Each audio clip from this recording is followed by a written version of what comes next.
Biggest fight I had. Biggest fight with my own emotion. I only know let's get enough. The rush, I see me overdose of rush. I don't have to your homie and you know your bottle. Millions down the riches was my only focus.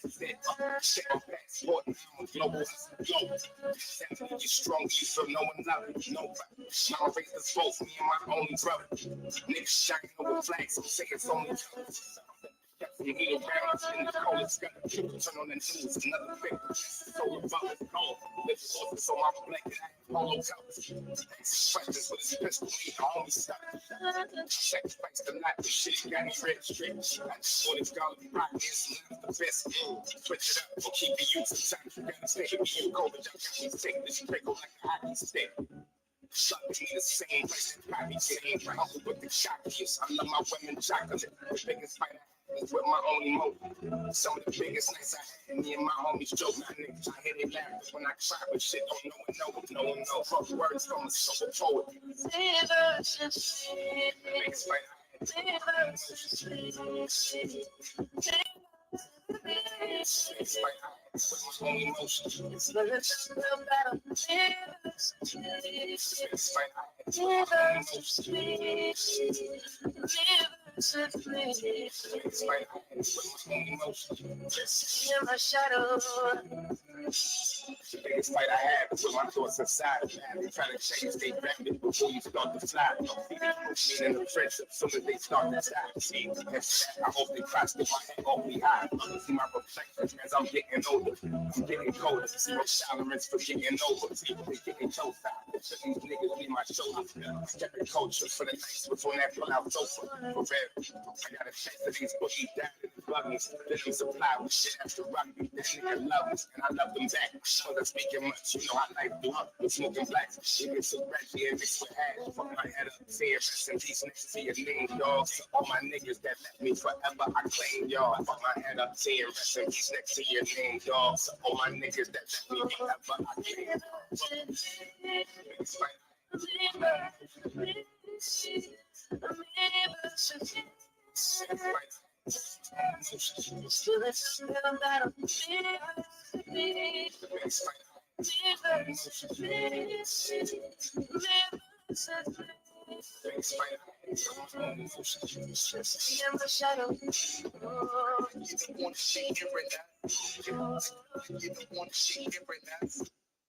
So y'all know that the music is determined on if my party favors are rolled up by the time the show starts. So if I don't have my party favors rolled up by the time the show starts, I take that time to, try to entertain y'all with a little music for the show, something that's pertaining to the topic possibly, and then, finish rolling and doing what I have to do so that I can be such a good host for you guys tonight. I do want to apologize. It is like 1 o'clock in the morning Eastern time, 12 o'clock Central time. I'm not going to go back to many other time zones because I ain't even going to try to play myself like that, like I can do the math right now. Because I can't, but y'all understand what I'm saying. I spent a lot of family time today, I would say. And, that's always good. Isolated time with the families when you get to play your role in life that you have or that God has prescribed you. So if you're a mommy, you get to spend some isolated time with your child. Can you hear me well tonight, you guys? You get to spend some isolated time with your child.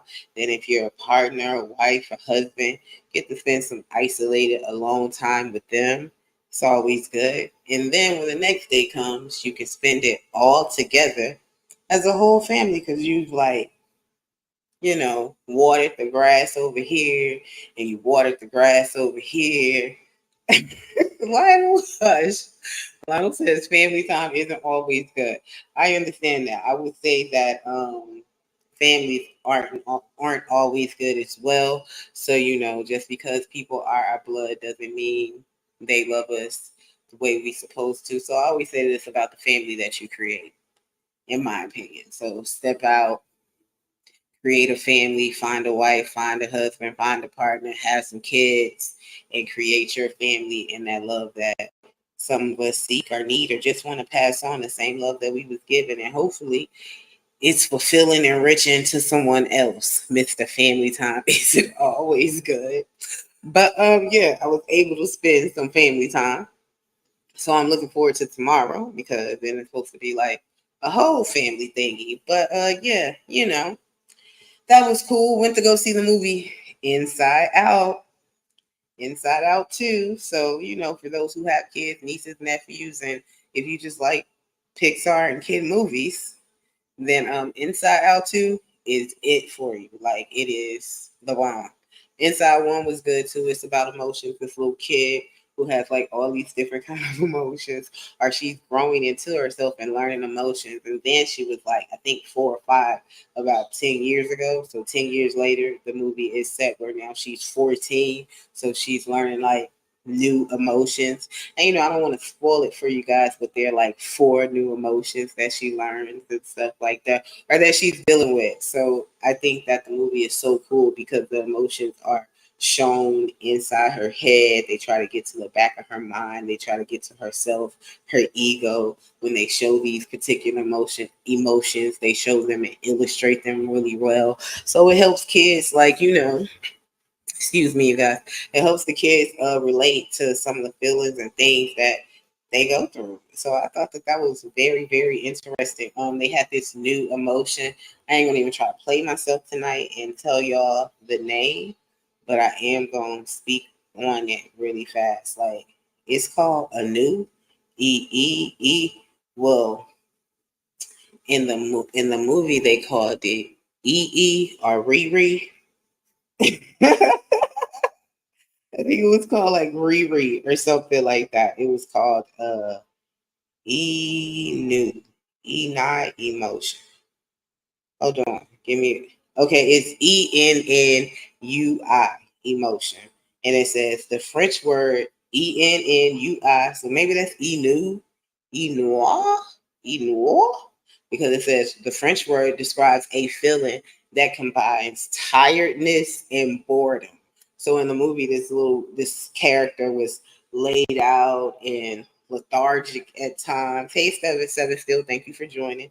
She was lethargic at times and she was purple, but she was just like, oh, sure. When you, I thought she was so me. Like, so I'm gonna keep going on. Though it sounds a little fancy, like I said, Ina. 7 still, I know that you're a man of many words.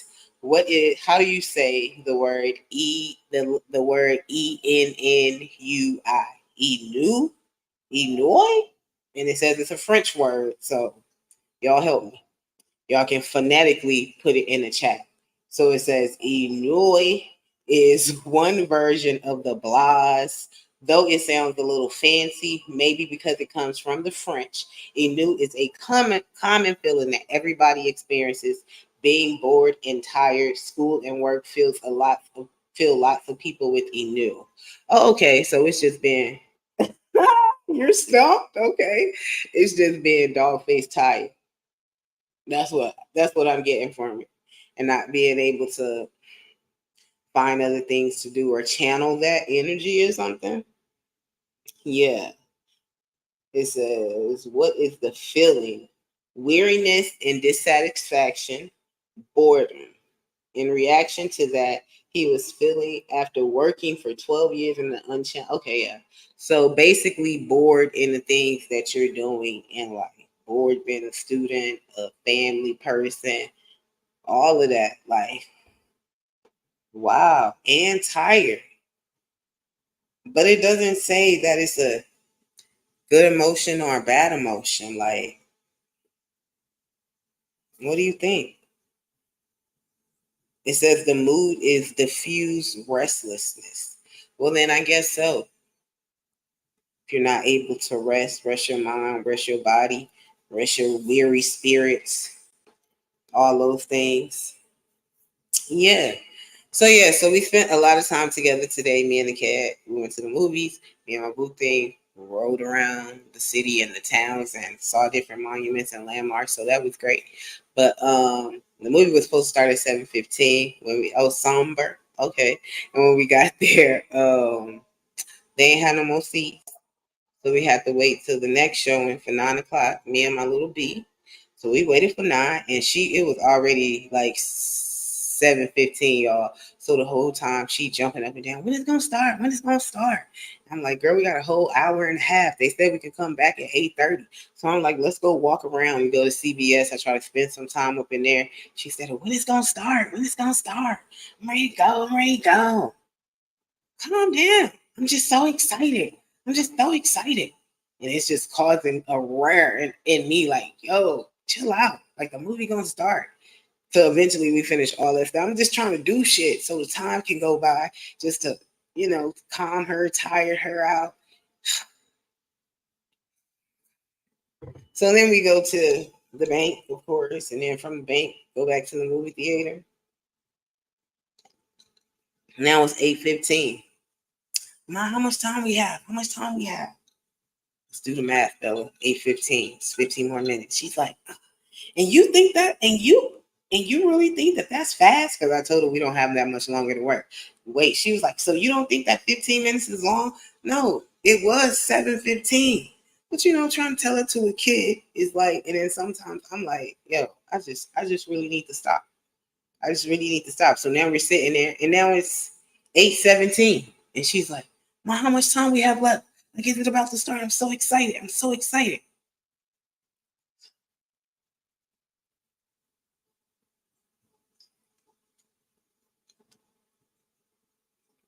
I distinctly remember 8:21 coming, and I'm like, "B, we got 9 minutes." I'm just tired of the whole thing. I just want to go home now.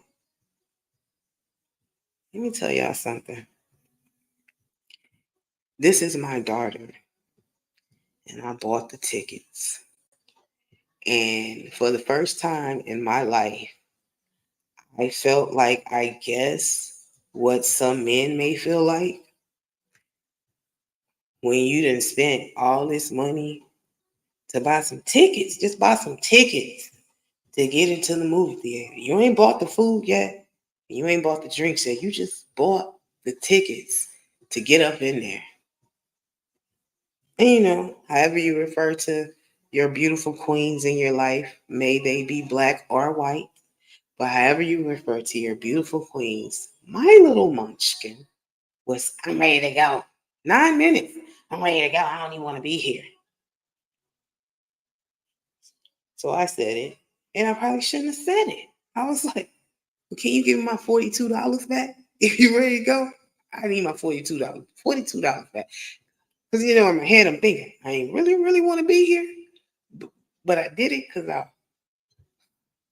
want you to have the best childhood, my daughter.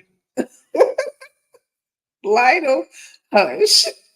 Lionel says, I don't know any queen. So anyhow, she looks at me all puffy eyed and she's about to cry because I said that. But I'm trying to get you ready for the world, girl.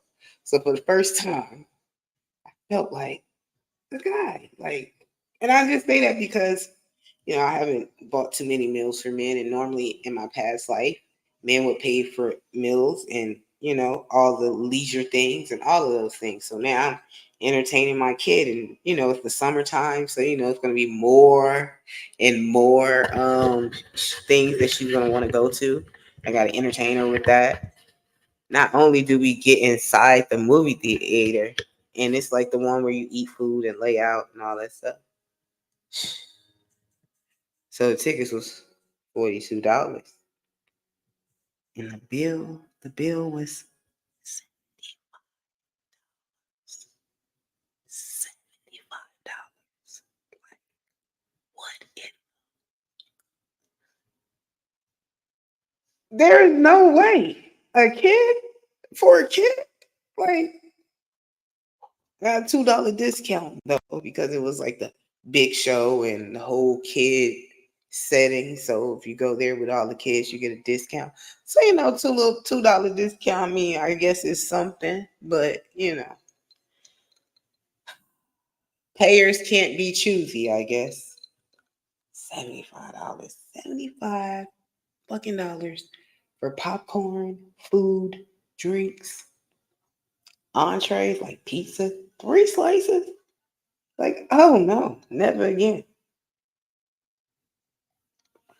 Mind you, got Netflix, Amazon Prime, Hulu, Max, all these shits out there that you pay a monthly fee for.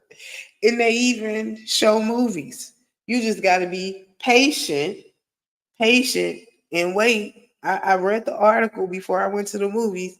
When does Inside Out come start streaming? Said at least 30 to 45 days. Somebody needs a little patience. Like, really? I can't do it.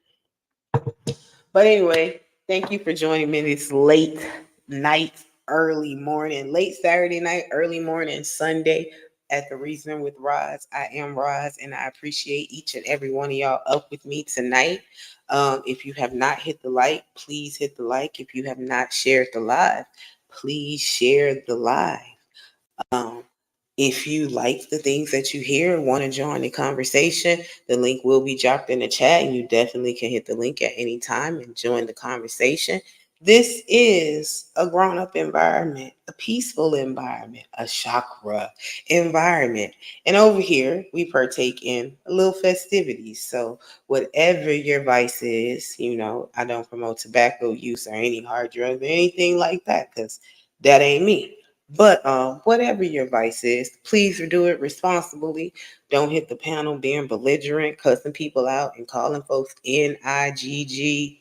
The rest of it, black or white, no racial epithets. If you could, please just respect one another. I got a kid who may one day stump on this, and you might have kids and family members who may do the same. So, let's do that, please, for me.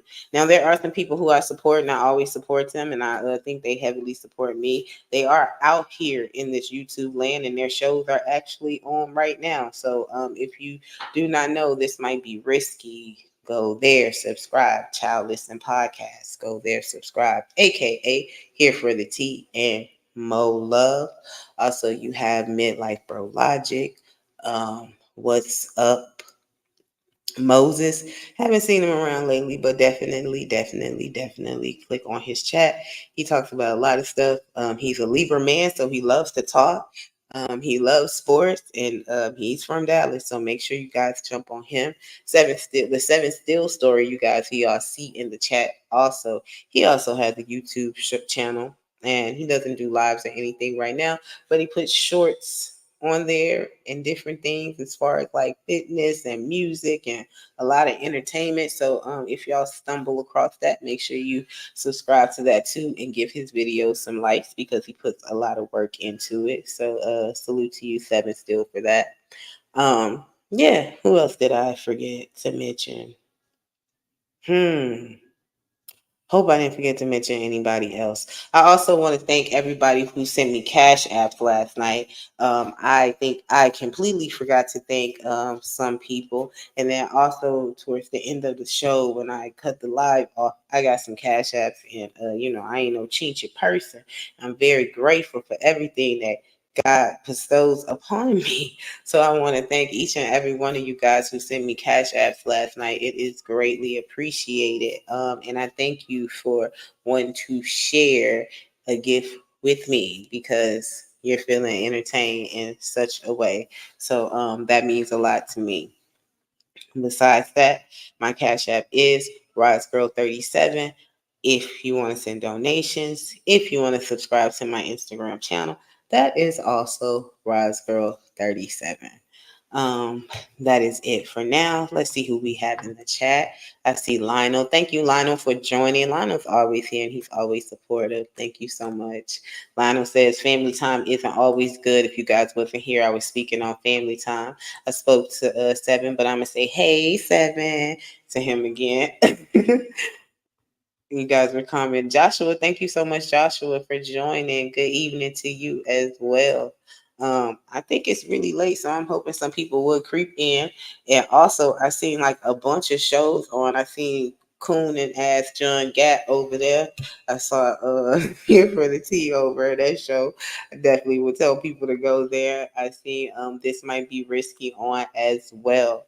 So yeah, it's on and popping this Saturday night. I was trying to get up in there, like so I wouldn't have to. You already know what you laughing at, so I wouldn't have to. Fight for subscribers or chat people. You know what I'm saying? Viewers. That's what I'm saying. Viewers. But it is what it is. The work never stops. So whether you have one person or 200 people, the onus is on you to continue to put it out there and continue to go. So that is what we are doing tonight. So I posed the question tonight. I wanted to have two questions, but unfortunately, because I'm not monetized, I don't have like 500 subscribers. Thank God I have 200. Thank all 200 of you who subscribe, because I'm trying to go up to 500. So help me get there. That means share the live, tell somebody about me, a friend or whomever. Help me out. But I am talking about, it's not an in-depth conversation, but women drivers. What do you guys think about women drivers? And should women drive SUVs and trucks? Do you think that is something erotic and sexy about it? Or do you think they should be all out, all over the place, batshit crazy driving, not being able to turn, all in other people's lanes, all that kind of stuff? Tell me what you think about that. And the other question that I wanted to pose that I couldn't pose because as I was typing it, YouTube said, girl, that is too much that you're trying to type. That question is, should women in relationships have male friends? Male friends and confidence and best friends, so to speak, if they're like, I don't know, in relationships, something that you deem serious. Like, is it something that you think is possible and should happen? Like, would you be okay with that? And I guess it can be vice versa too. Like, should men, do you think women, that men can have female friends? 500 subs will be here soon enough. Thank you, you guys, and keep going. The subs are coming. I definitely believe you guys. Yeah, yeah. There's a lot of shows on. Yeah, you so right. And them hoes know they don't need to be on right now. Forgive, forgive my language. But yeah. So what do we think about that? Every time in the car with Booth, he's always like, "Oh, I know that's a woman driver. Oh, I know it's a female. Oh, I know it's a female."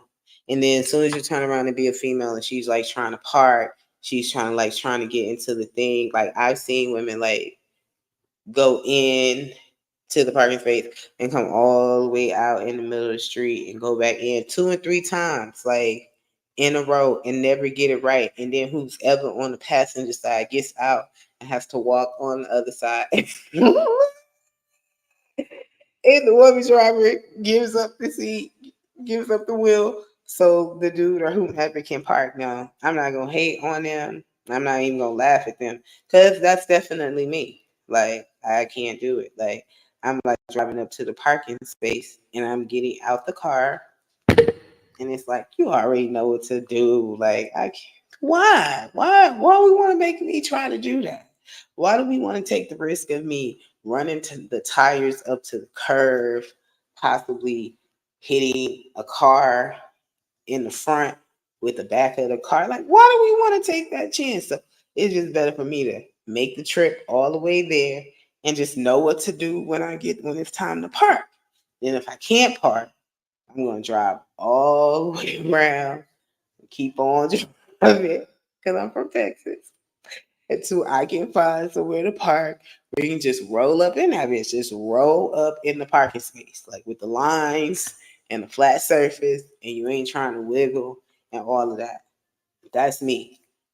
That's what I'm doing. And I'm doing that for the safety of everyone on the road. Now, does that mean that I'm not a good driver? I don't think that means that I'm not a good driver. I just means that I'm very cautious and I am not acclimated as of yet, you know, to the change. Texas has a lot of flat land, not so many hills and stuff, and it's a whole lot of space. So parking, you have plenty of space to park a car. You have plenty of space to drive a car.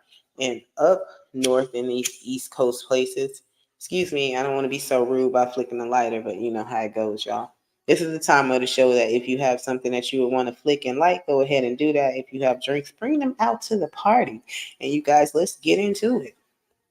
But yeah, when I think about Texas, it's flat and it's a lot of space. You can drive, you can park, you can do all of that.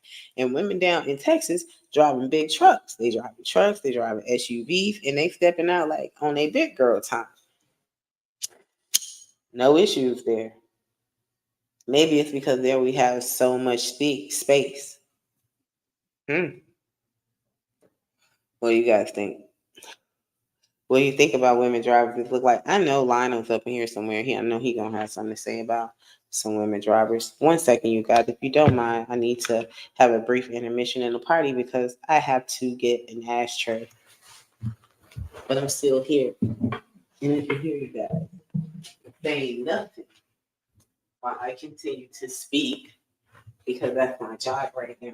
But I'm asking, what do you guys think about women driving in your life, drivers, like women drivers that you have in your life who take you places, drive you around. My grandma used to say when she was always in the car with me, girl, I just don't have no time to be riding this car with you.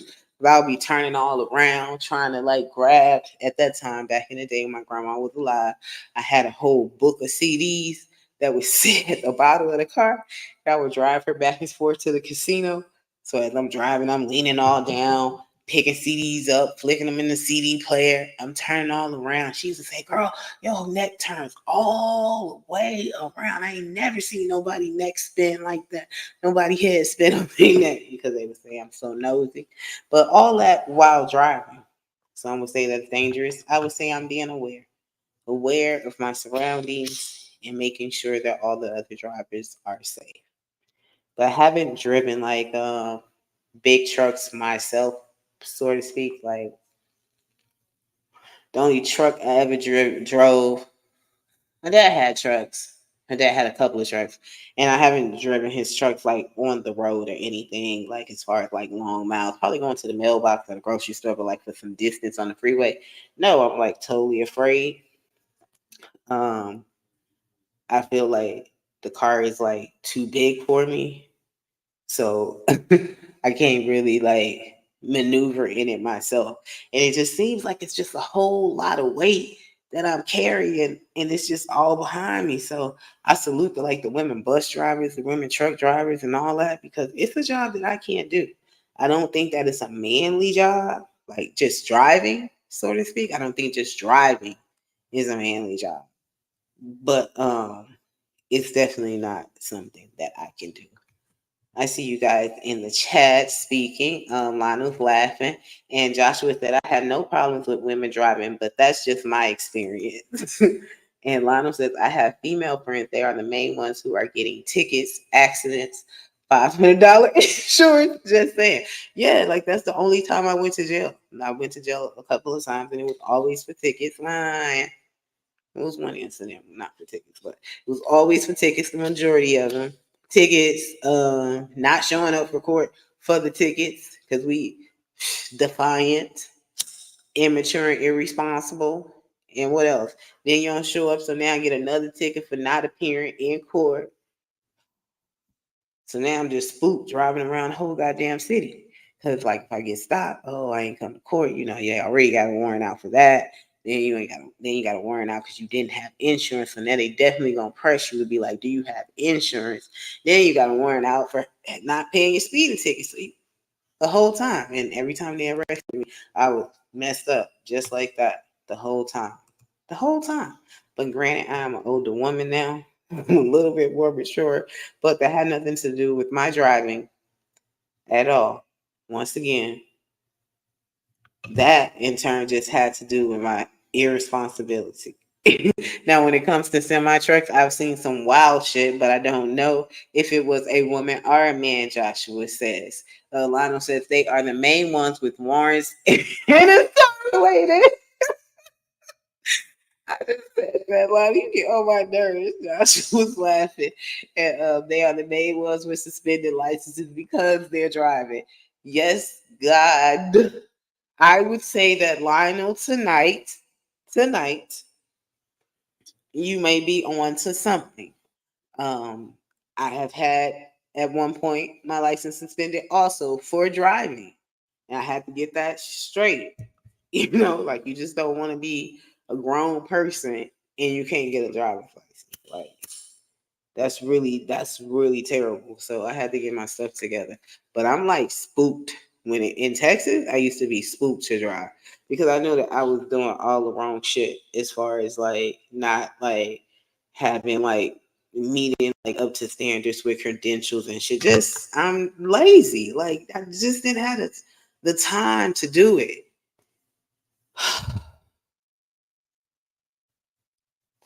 And all my life, I love public transportation. And folks think I'm crazy. Like, I love public transportation. Like, I used to be telling my cousins, like, when I was a kid, I'm moving to a city where I could just get on the train and that. And I'm just a city girl. And, you know, I just felt like I was just all that. And my friends be like, girl, what is wrong with you? I hate driving. Like, I really hate driving. I just like to be, I don't want to say I just like to be driven around, but you know, there comes a point in life where you just want some shit done for you. You just want to be driven around sometimes. And why I gotta wait till I'm like 70 and 80 to be driven around? Why can't I be driven around right now? Like, is that too much to ask? You gotta put gas in the car, open the doors, close them holes, and drive that bitch? That's a whole lot. That's a whole lot. I done told you. LA. You coming up in here with all this. I told you last time that I do not smoke cigarettes. You see this, sir? I do not smoke cigarettes. What is that? What is that? Let me help you out. Let me help him out. Not my birthday, but pretend it's my birthday. And look at the end, and it says, "Get your girl some bamboo sheets. Get your girl some bamboo sheets." That's what this is. Now we're gonna go to a banner that makes more sense for tonight. It's always one. It's always one in the chat that come up in there and try to mess up the whole vibe. How you doing tonight, LA? How are you? Is the weed or a cancer stick? It is Mary Jane. The Ganja crew is over here. You're a part of that. It is Mary Jane. Lionel Suggs says, I've had numerous females call me in different states to help them because they were stranded on the road with no gas in a tank. Shaking my head, these women just be driving and don't check the meter. That has definitely been me once before, Lionel. This is why I asked the question, should women have male friends in their lives when they're in relationships? Not specifically for the gas, but, your male friends come to help you, rescue you, they direct you, and all of that in certain kind of ways. So I'm just asking, in a relationship, is that weed or a cancer stick? Did I go back to that? It says you did tell me that, Ma. Yes, I did. See, OG do dirty. What is how you doing? Thank you for joining the chat tonight. Okay, guys, I forgot. Thank you all for joining the chat. But yes, Lionel, that was me also. Getting stranded thinking that I can make it like an extra 5 more miles or something like that. Or the electronic cards and stuff, they tell you like how many more miles you can go. So we put all this trust now into these cars that they're going to lead us in the right direction and that you can just keep on driving on E. And then she's going to be like, oh, time to go to the gas station. Do y'all think they ever have faults? Like they ever fuck up and don't do that? Because I know numerous of times I'd be like, yo, I ain't even know. And all the goddamn lights be on. Maybe they need the chime or something.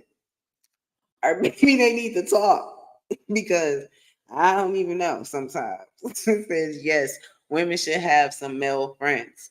I'm smoking pink runts and skunk number one tonight. Okay, hold up. You came to the party. Right. Thank you for bringing party favors. I don't know if you want to share with those in the chat, but this is a giving space over here. So, throw out some smoke, pass it if you would like, give some drinks away. Then, pay the bartender and the host who's, providing the entertainment for the party tonight. But let's get into that, Lionel. If anyone wants to come up here, you can always talk about women and driving. And the main topic is, should men and women have opposite opposite sex friends individually to them while they're in relationships? Lionel says yes, women should have friends. Lionel, are you saying women who are in relationships, married, long-term relationships, should have friends, male friends? Is that what you're saying yes to? Hi, LA. I think I know. This is crazy. Randy SoCal says you're gorgeous. Thank you, Randy SoCal. Thank you, Randy SoCal, for joining the panel. Married women shouldn't have friends. Only on YouTube. Okay. So I'm guessing that Randy SoCal says that married women shouldn't have friends. So if you're not married, all women can have friends who are males. And my question is, can that woman's friend be a best friend?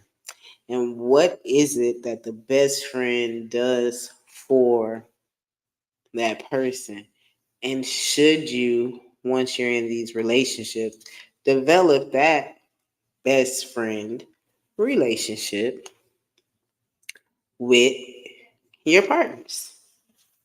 What do we think of that? Most of my female friends are married. Lionel, you just always. And Lionel, this is my question to you. Have you met these the women's husbands? Are you a friend to just the woman, or a friend to them, the couple, and the relationship? Just asking. Lionel says, I disagree. Married women should have some male friends. Okay. So, okay. I'm going to ask you to come up here and tell me why and to speak on it. My opinions, I will, I guess, save for the end of it. So I'm guessing, and vice versa, men should have the same. And have you ever experienced any situations where women in your life were not okay with that?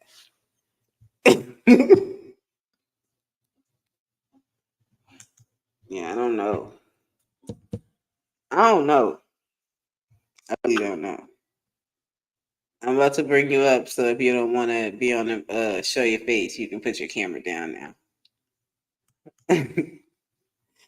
Everyone, I have Lionel on this show. Thank you so much, Lionel, for joining. Here. Oh, I can't hear. Hold on. Something with mine. Give me a second. Okay, can you hear me? I hear you. Okay, I can hear you now too. Go ahead. So, Lionel, thank you for joining the show and happy Saturday to you. You too. It looks like you're working. How is your work night going? Uh, I mean, it could be better. Oh, okay. And are It's you not a bad night though. It's not a bad night. still investing in your craft of what is it, sci-fi anime? Is that It's it? speculative fiction, but yes. Okay. Okay. I just want to make sure we're still investing in ourselves. Oh, You, I'm posting every day actually. yeah, I saw some of them. I thought that was really cool. I did not. Did you draw them or put them together? Are they like little Yeah. robots? Yeah, I be draw. Well, I don't draw. I use 3D animation, but I Oh, also have a colorist currently because I don't have time to actually color everything. But I actually have to sketch everything, and he'll color it for me. okay. I saw like the I thought they were like figures that you posted on your IG page of these characters. Oh, my you talking about the model kits? Mm-hmm. Yeah, Yeah. So I didn't know that you were putting stuff together like that. Like that yeah. is amazing. I thought. Like, wow. Now that one, that's my day off type stuff. Mm-hmm.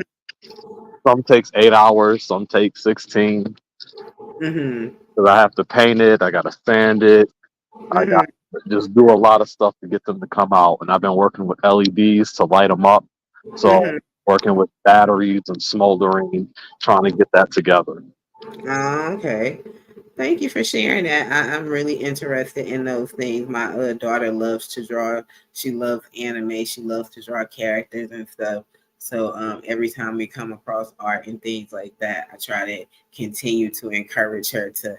I be like, "Are you working on your craft? Are you don't?" She's tracing sometimes a lot, or she'll draw with her friends where they'll draw and she'll color, or she'll color and they'll draw, and I'm like, yo, don't forget about your craft. Keep working on your stuff. You become a better colorer or whatever it Oh, is. great motivation. They need to hear that.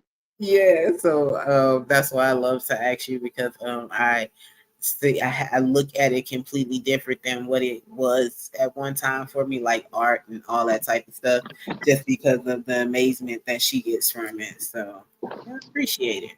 So I wish you the best in that, of course. It doesn't end, but I appreciate it. Yeah. So, what do you think about women drivers? Like, are they good drivers? And do you think they can drive these big trucks and SUVs and all that kind of stuff? Well, I don't have experience with women with the trucks, so I can't speak for the women with the trucks. But when it comes to the cars, Mm-hmm. main ones always got something going on. Always got something going on.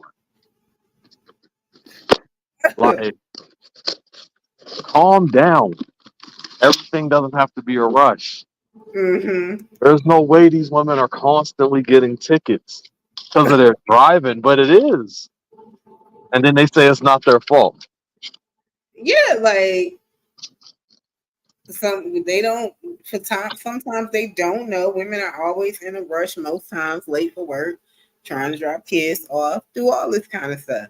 And if they're by themselves, they can't keep up with the insurance all the time and the maintenance on the car when the car stopped on you. It's terrible, Lana. It's terrible. Yeah, it's too much. It's So I too. I used to go to jail a lot, Lionel, when it came to cars. Like, I remember being arrested, and I was a practicing social worker at one time in Houston, and I was working for like CPS, and I had on a dress and everything, particular undergarments for the dress. And the cops arrested me. I had my badge on and everything. They had me standing on the side of the car in front of my high school where I used to go to school at. And I like to drive through that neighborhood at times. I used to because I felt like, yeah, I made it up out of here.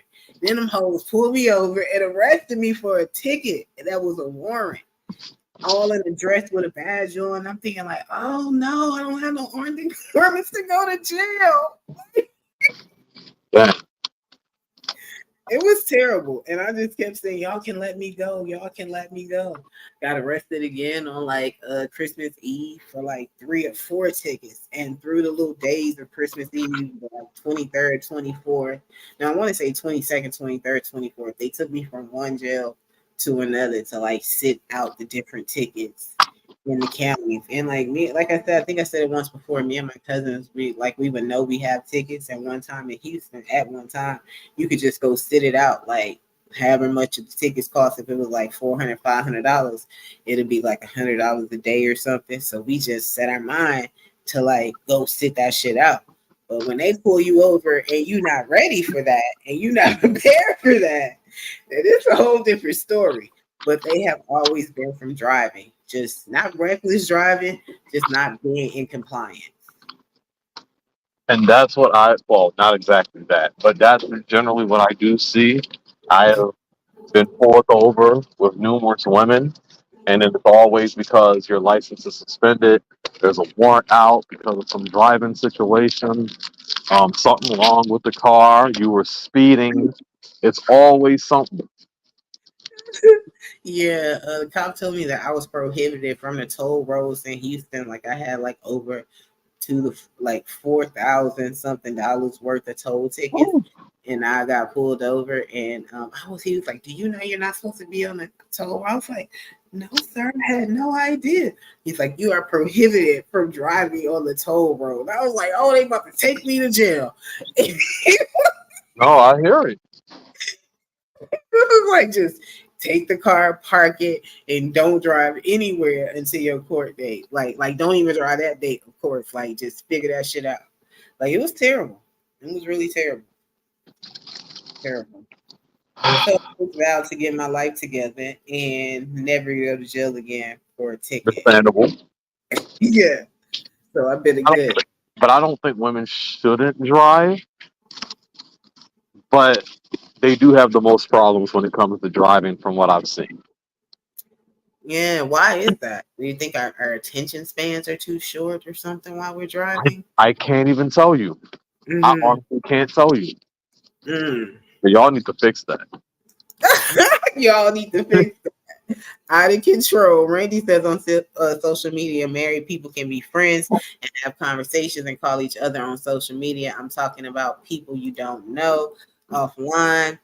Supreme Science 77 is here. Thank you so much for joining, and thank you for your like, your share, as well as subscribing.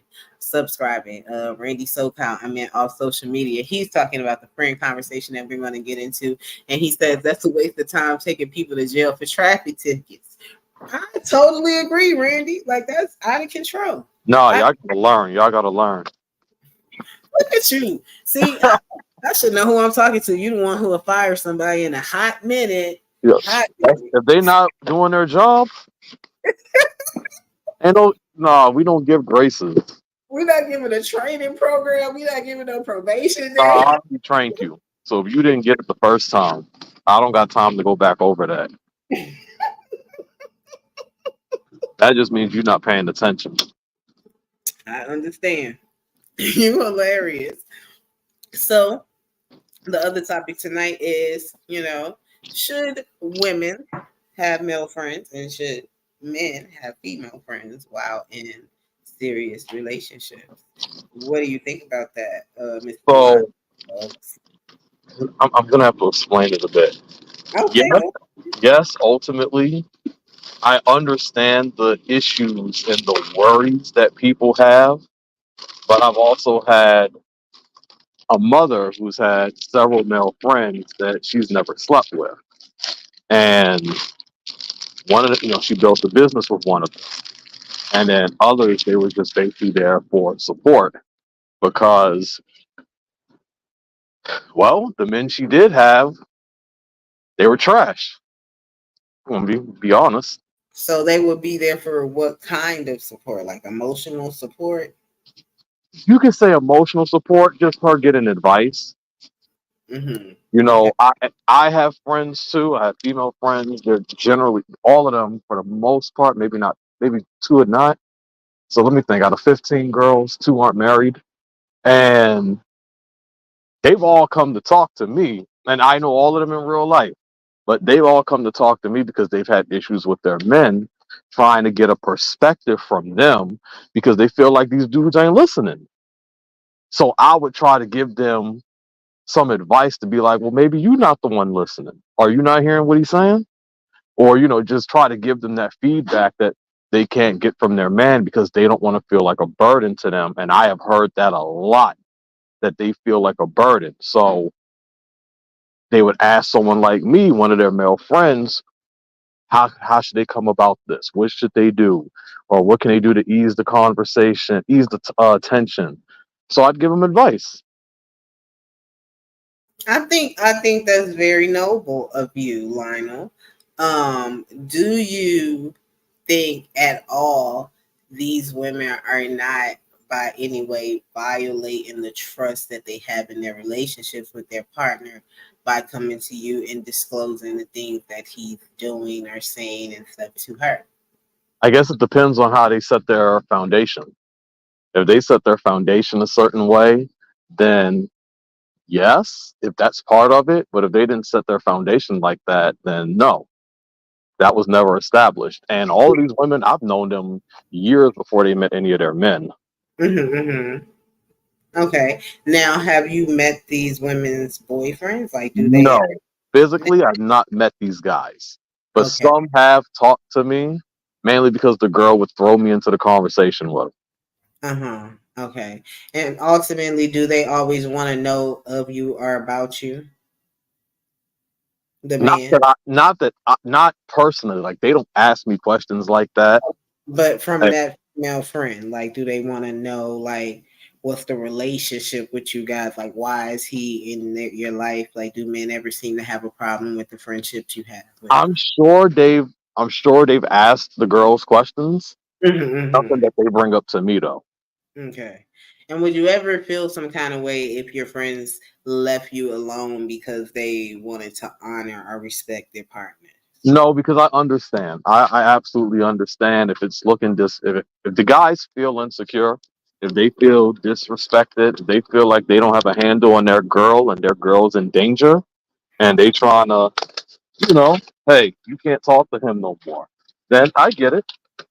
Well, I I'm feel like, some well, type of way, sure, but I so, respect it. so you think that's a form of insecurity? Absolutely, Really? absolutely. Really? Yup. Oh, okay. Okay. So okay. So Yo, these you don't men be weak out here today. so you Like don't they have no confidence in themselves or in their women these days. They just think their women just gonna flop away.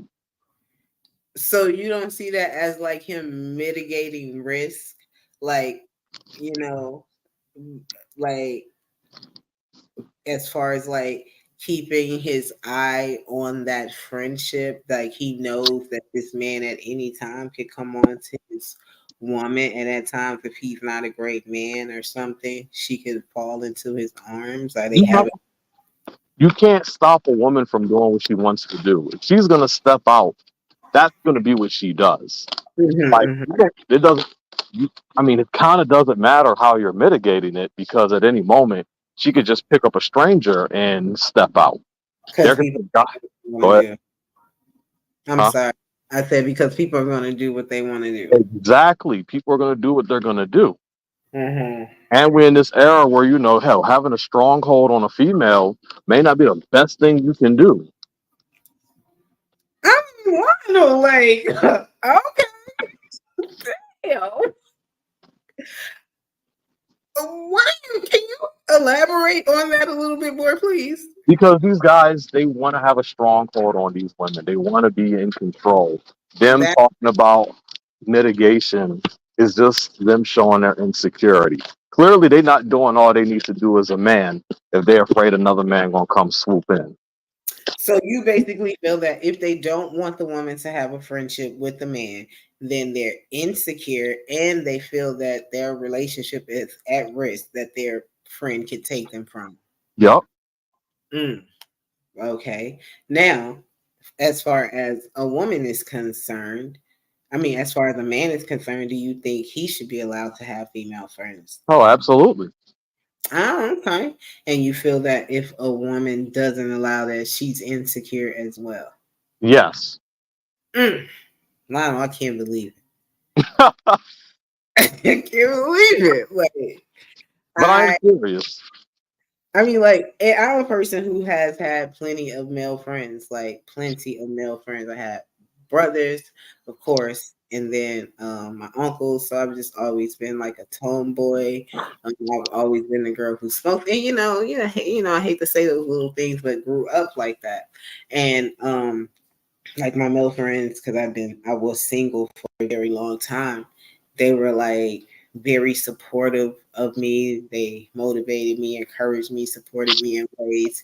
Even when I had my child, there were plenty of my male friends who like looked after like my daughter, like always made sure that she and I was straight, like in a very endearing kind of way. And I had like a couple of friends where I felt like I needed to end like our friendships because I felt like I would be a hindrance to them trying to be with any other woman because of the things that they would do for me.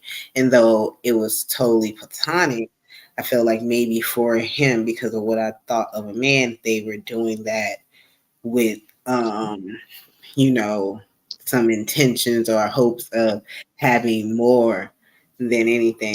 But in my relationships, I always stopped talking to my male friends because I felt like it was out of respect for my partners that I wouldn't want them to ever think that it was anything more. So I never actually gave them an opportunity to even have a conversation with me about it. I just always would tell my friends, like I'll just let them know, like you know how it go. Like if I'm with somebody, I just gotta stop fucking with you like that. Like Mm.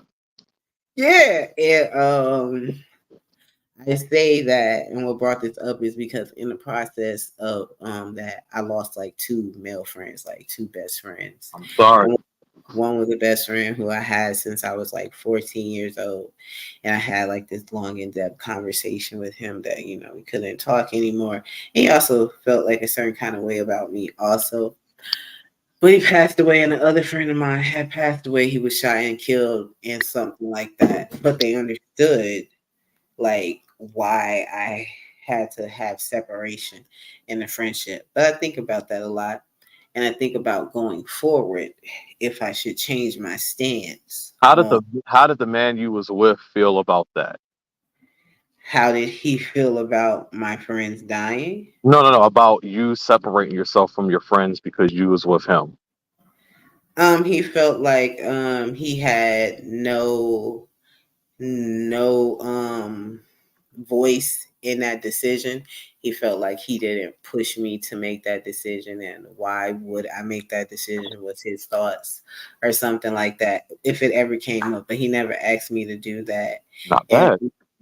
yeah, and whenever it comes up, it's always like, I've never asked you to do anything like that, so why would you do that? Sound like a comfortable man.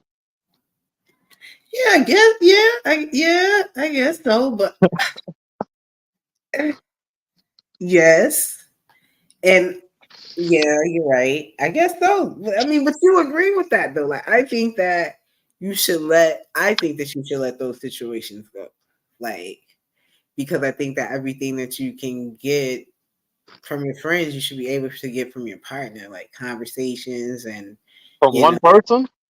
from I'm yeah. not I'm not trying to sound funny when I say this, Roz, but I know a ton of married people, unfortunately, and I work with way too many married men. And they have now all of these guys, they are like 17 at minimum years into their marriage, with some going into 40. They have almost nothing in common with their wives. And half of their wives don't even want to watch the same stuff they watch or play around with the same things they do. They love these women, don't get me wrong, but they Mm-hmm. have nothing in common with them. Annoys Mm-hmm. the heck out of them. So when they come to work, they want to vent. They want to vent hard. Yeah. And it's like, imagine having 30 different dudes venting Yeah. to you about their wives and how their wife don't care about the stuff they like or Oh how wow. much of a headache they are. But you might have maybe a female friend that does like some of that stuff that you Hell, have for the wife. hell no. Hell no. See, that's the problem right there. No, like, I'm sorry. Keep going, Lana. No, I'm just saying, like some of them do actually have some friends that are outside of outside of their marriage, but it might be like she likes Star Wars like I do, so I have someone to talk to about Star Wars. But you can go talk to a male friend about Star And I Wars. don't want to talk to no dude if I've been working with him all night. Like, I I don't don't even like understand. looking at the people here because there's so many men. It's like I don't want to talk to these guys. I want to Uh-huh. go to the mall and see some women or something. And Let me see, stop. See, you hear that? You want to go to the mall and see some women or something. So you see that? So you would choose this female friend, But that don't mean I want to like mess with these women. I just want to see something nice. but she's better to your eye while you're talking to her and saying all this stuff that you're saying than it would be just talking to a regular old man and homeboy. So your woman should feel some kind of way about that, right? I am feeling some type of. I'm playing with you, Rod. I get what you're saying. Don't get me wrong. I do get what you're saying. I mean, I don't personally think you should cut them off though, because there's. I think you should limit your interactions at this point, because I mean, you got to give so much to your husband or the person you're taking serious. Mm-hmm. There's just certain things y'all can't do no more, but it doesn't mean y'all got to stop being friends. Okay. So do you think that of y'all can be friends? Personally, I think men just they think about sex. I don't think men generally. Boom, I don't. boom. I don't think men generally like women. If we're keeping it 100, and I Oh, think they generally like women only for sex. yeah, I just don't. I just got a problem with a man cackling with the woman. I think that is cackling with the woman about her issues and the things she going through, and I don't want my man to be somebody's support shoulder like that. Like, am I wrong for that? Like, I feel that No, it's no, you're absolutely not wrong for that. I get it. Hey, if you're territorial, be territorial. Be territorial. I get it. yeah, I'm a tourist, so yeah, I mean, I'm trying to cool it down, but No, there's nothing wrong with that. Someone said earlier, should only have friends on the internet. I mean, I think a lot of people should really just look up what the definition of friend is, yeah. and y'all will see y'all have more friends than y'all think. Hmm. But I agree with that also, though, because I mean, hey, these internet people can actually give you some perspective. Yeah, Sometimes you need a release. yeah. Last, go ahead. No, I was about to say I'm very like open though. Like all my male, like even whenever I'm in a relationship, I disclose like that to men. Well, I did disclose that to men, and then like my boyfriends and friends meet each other. Like they can meet each other, they can talk, and it ain't no bullshit. Like that's just kind of like how I need it to be. Like for it to be out there in the open. But when men are have female friends, they're not so disclosing of their friendships with the woman that they're with. Why is that? If it's so platonic. You're right. From what I've seen, also, you're right. The women who sit here and be like, I want to show you my boyfriend, or I want you to meet my man. The guys don't necessarily do that. They don't. I can't tell you why. I think that's problematic. I agree. No, I'm with you. I So agree. so in that, and so with that being said, that is my argument. Part of my argument for no, and you never want a person to be like without friends. You never want them to come to you and be like, "Oh, I couldn't have nobody, and I was down and out, and you couldn't be there." Yeah, you never want them to be like that. But it's like where I think that once you become in a relationship with somebody, I mean, like, no, like y'all ain't 2, 3 years boyfriend girlfriend not living together type shit. That's not, I don't think that's really serious where you like cutting your friends off and shit. But if you can't like be open where, oh, this is my such and such friend, and you know and if that person don't know anything about you and shit, then it's like that's not your motherfucking friend. Like Okay. No, I'm with you. yeah, so I think that you should incorporate, if you want to keep your friends, then you should incorporate your partner into that. They don't never got to hang out with you. They ain't got to be calling your friend up. Excuse me, calling your friend up, but they need to be in the know that you do have a friend like that. No, I'm 100% with you. If I look at my own mom's situation, she's been married twice, and she's had quite a few male friends. You always say it like that. But she wasn't about to throw them away either, just Hmm. because she was married. Yeah. Because, I mean, I'm not trying to make a sob story, but she's got a very dark background and Mm-hmm. friends that she made, even Yeah. I would never tell her to get rid of your friends because in the times that this girl had, like any friends she made, I mean, you better keep them. Mm-hmm. They real ones. Yeah. And I Yeah. sometimes backstory does matter. Sometimes Mm-hmm. context is very important You're right. You're right. because I'm like, okay, this girl, she's 11 years old. You know, she was assaulted, had a child, and here's this one dude never tried to touch her and has just been there for all of that.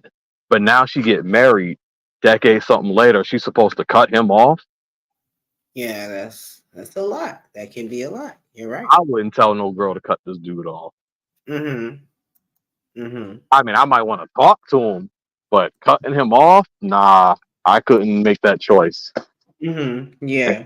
And if she was like, "Yeah, I cut him off because of you," man, if you don't get that dude back, what's wrong with you? Because I understand how important mental health is, and Mm. if I heard someone's story like my mom, like I to me it just sounds dumb. Like, nah, I'm not gonna ask you to do that. Yeah. I can understand that. So you feel that people should have people in their lives to support them, Yeah. and once you're in a relationship, it doesn't just become a we; it becomes a we and your support systems. So I'm gonna give you an example of something, and then this real story. So Mm-hmm. mom's second husband Mm-hmm. decided to break down, talk to him, and she told him about some of her story. He asked her, "What did you do to these men to make them do that to you?" Oh, wow. So what did a 7-year-old girl do to a guy to make him abuse her? Yeah. So she broke down and cried, and she left, and she was in a hotel for at least 5 days because just Yeah. crying. Because this was her husband, the guy that was supposed to be her best friend, but she had learned a valuable lesson because she had took a break from her friends so Mm-hmm. she could do this. So she didn't have no one she could call or have any type of support with. Mm-hmm. Mm-hmm. Yeah. Yeah. That's rough. So you would see the importance of having a support system there. Yeah. And obviously, it don't have to just be men. If you have women also, that matters too. But we're talking about the opposite genders. So So oftentimes people feel that, and I've heard on some discussions that it should be no friends of the opposite sex, and if they're friends of the opposite sex, then there need to be a couple friend, a we friend. I That. have heard that also. I mean, Mhm. sometimes that could be detriment also, though. You think so? I mean, how I have absolutely seen situations where the couple have met each other and all of a sudden dudes start feeling the girl of the friend. See, this is why men can't have female friends. Yeah, you're proving my point. I'm just being real though. I'm not like trying to sugarcoat. I'm being real. Those Hmm. situations can happen. They make it sound like, hey, if you have couple friends, that's going to be any type of mitigation. No, it's people are going to do what they want to do. Yeah. That's it. The second you go to work, unless your wife was going to be homeschooled, I mean, wow, working at home. But then at that time, you're not around her all the time. She could just go to the neighbor. She might be feeling that itch. He might say the right thing to her in passing. Oh God. Oh God. See So here if you. I'm just saying, if you start thinking about all of this, Yeah, like you don't really want to go down that rabbit hole. exactly. This doesn't make it good for saying that people should have friends. It really doesn't. It's all about if you trust your spouse, honestly, because you don't know. Do you trust your spouse or not becomes the ultimate thing. That's really what it boils down to. Do you trust your spouse? Yeah. Does it? Is that really what I mean? I mean, Because sometimes it's not about. I have to be fair. Sometimes it's not so much about trusting your spouse, but the person they're around. Yeah, and the person that they are, because you have to have some type of discipline about yourself. You have to, you have to carry yourself in a certain way to maintain certain relationships and friendships where you're not diving into the sexual, desire or attractions that you have for these people, I right? Because you can trust him because yeah, I don't know. Well, let me ask: is digital cheating? Because just because someone brought up the internet, so we're going to use that for a second. So let's Hmm. say you make friends on the internet. Hmm. Um, you make friends with a dude on the internet. We see you, and you come off pretty respectful. And but some of these women, they might make friends on the internet, be in a whole relationship, but flirting with a whole other dude. Yeah, So it's that's the oh, time. what? Hold up. You saying flirting with the man on the show, like No, doing no, this? not on the show, but online. Basically, I'm Yeah, talking to you on your Instagram or your Facebook, and yeah, you just flirting, having romantic conversations, might even be sex talking. that's out of control, Lionel. Like I'm hell, saying that's what it happens, though. yeah. I feel that anything you're doing with someone else that you do and can do with your partner is cheating. Okay, that's fair. Like, that's just me. So intimate conversations and all of that, and you ain't coming back like, oh, you all up in some chick face. I don't want to say you booed up with them, but you're sharing very intimate things about you, your feelings, how you feel, what you're going through, and you haven't even attempted to share that with your woman. Oh, that's the problem. I think that's the problem. Okay, I'm with you. So my Whew. question is, what exactly are the boundaries? However, What you mean? What the boundaries are? The boundaries are happy birthday. The boundaries are, no, to no, like. I'm asking a legit question though. I'm just Okay, trying to get a grasp of it. I think the boundaries are.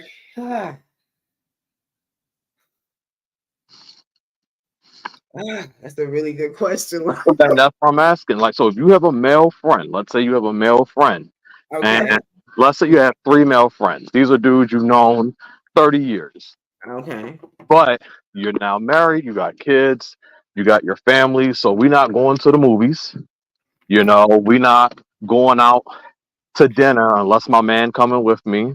Mm-hmm, mm-hmm. We're not, going to the park unless he coming with you. Just, well, that's why I'm asking. What are the boundaries if you had? Boundaries are the boundaries I had. I can't be at your beck and call, so you can't call me after like 10 o'clock. Or be calling me in the wee hours of the morning, 2 and 3 o'clock, like before. I'm not gonna be possibly loaning you money and shit without consulting with my man. Whereas Okay. at I could give you money whenever, but now I'm in a situation. Um, let's see. I can't really spend days at your house because I would spend time with my homeboys. We'll smoke like every day, and I'm going to their house and stuff. I can't be coming to your house chilling every single day. I probably can't come to your house, at all like that. It's got to be a pop up and stop. Some type things like that. Can't be cooking for you because y'all would cook for my friends. I have all my female friends do the same. Yeah, I cook for my friends. I can't probably go to the clubs with you or accommodate you to your family shindigs like that anymore. I would say those would be some of the major boundaries because those would be things that I would share now with this man in my life, and I Hmm. can't be doing that with you. Hey, Simon. But you see what you did now. You established a foundation. You established boundaries.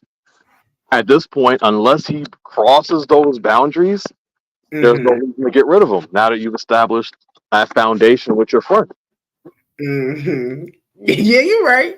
Just saying, like, and people don't do that. It's automatically, oh, we got to get rid of him, or she got to go because I'm territorial. Yeah. So I try to be very diplomatic in the matters. I mean, I'm using myself as an example right now. Like that, like having things out in the open, like If it's something I don't like about it, it only comes if it's like something that's not out in the open. Like if you seem to be hiding your friends, or things are in secret, then that's very problematic, I feel. But a lot of people don't even tell boundaries to their friends. Like I've seen men get into relationships, and like my homegirls, they're like, "Oh, he always hanging out with her, or he always talking to her on the phone and shit." And I'm the friend that, oh, that's out of order. Like that's That is.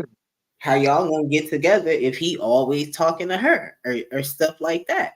And I'm like, well, you need to make them, or you need to tell him about that. Tell him how you feel about that. And those men don't even want to approach their friends and say anything about it in regards to their girls. Like, because it makes them look a certain kind of way.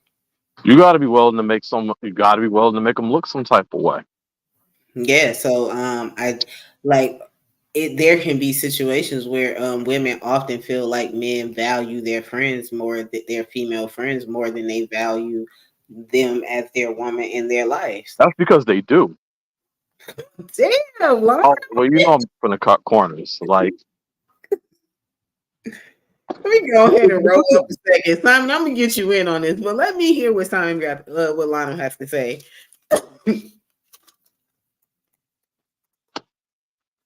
Go ahead.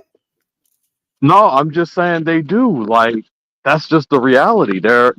If you feel like that, these guys are literally showing. Yeah, I value my female friend more than I value you.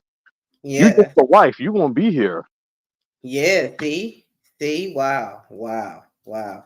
Hey, Simon, thank you for joining the panel tonight, and Mhm. happy Saturday to you. We are talking about, what do you think of female drivers, and also, can your partner have friends of the opposite sex while in relationships with you? Here you go. Hey, Hey, thank you, bro. Lon. What's up, Lionel? What's You up? right?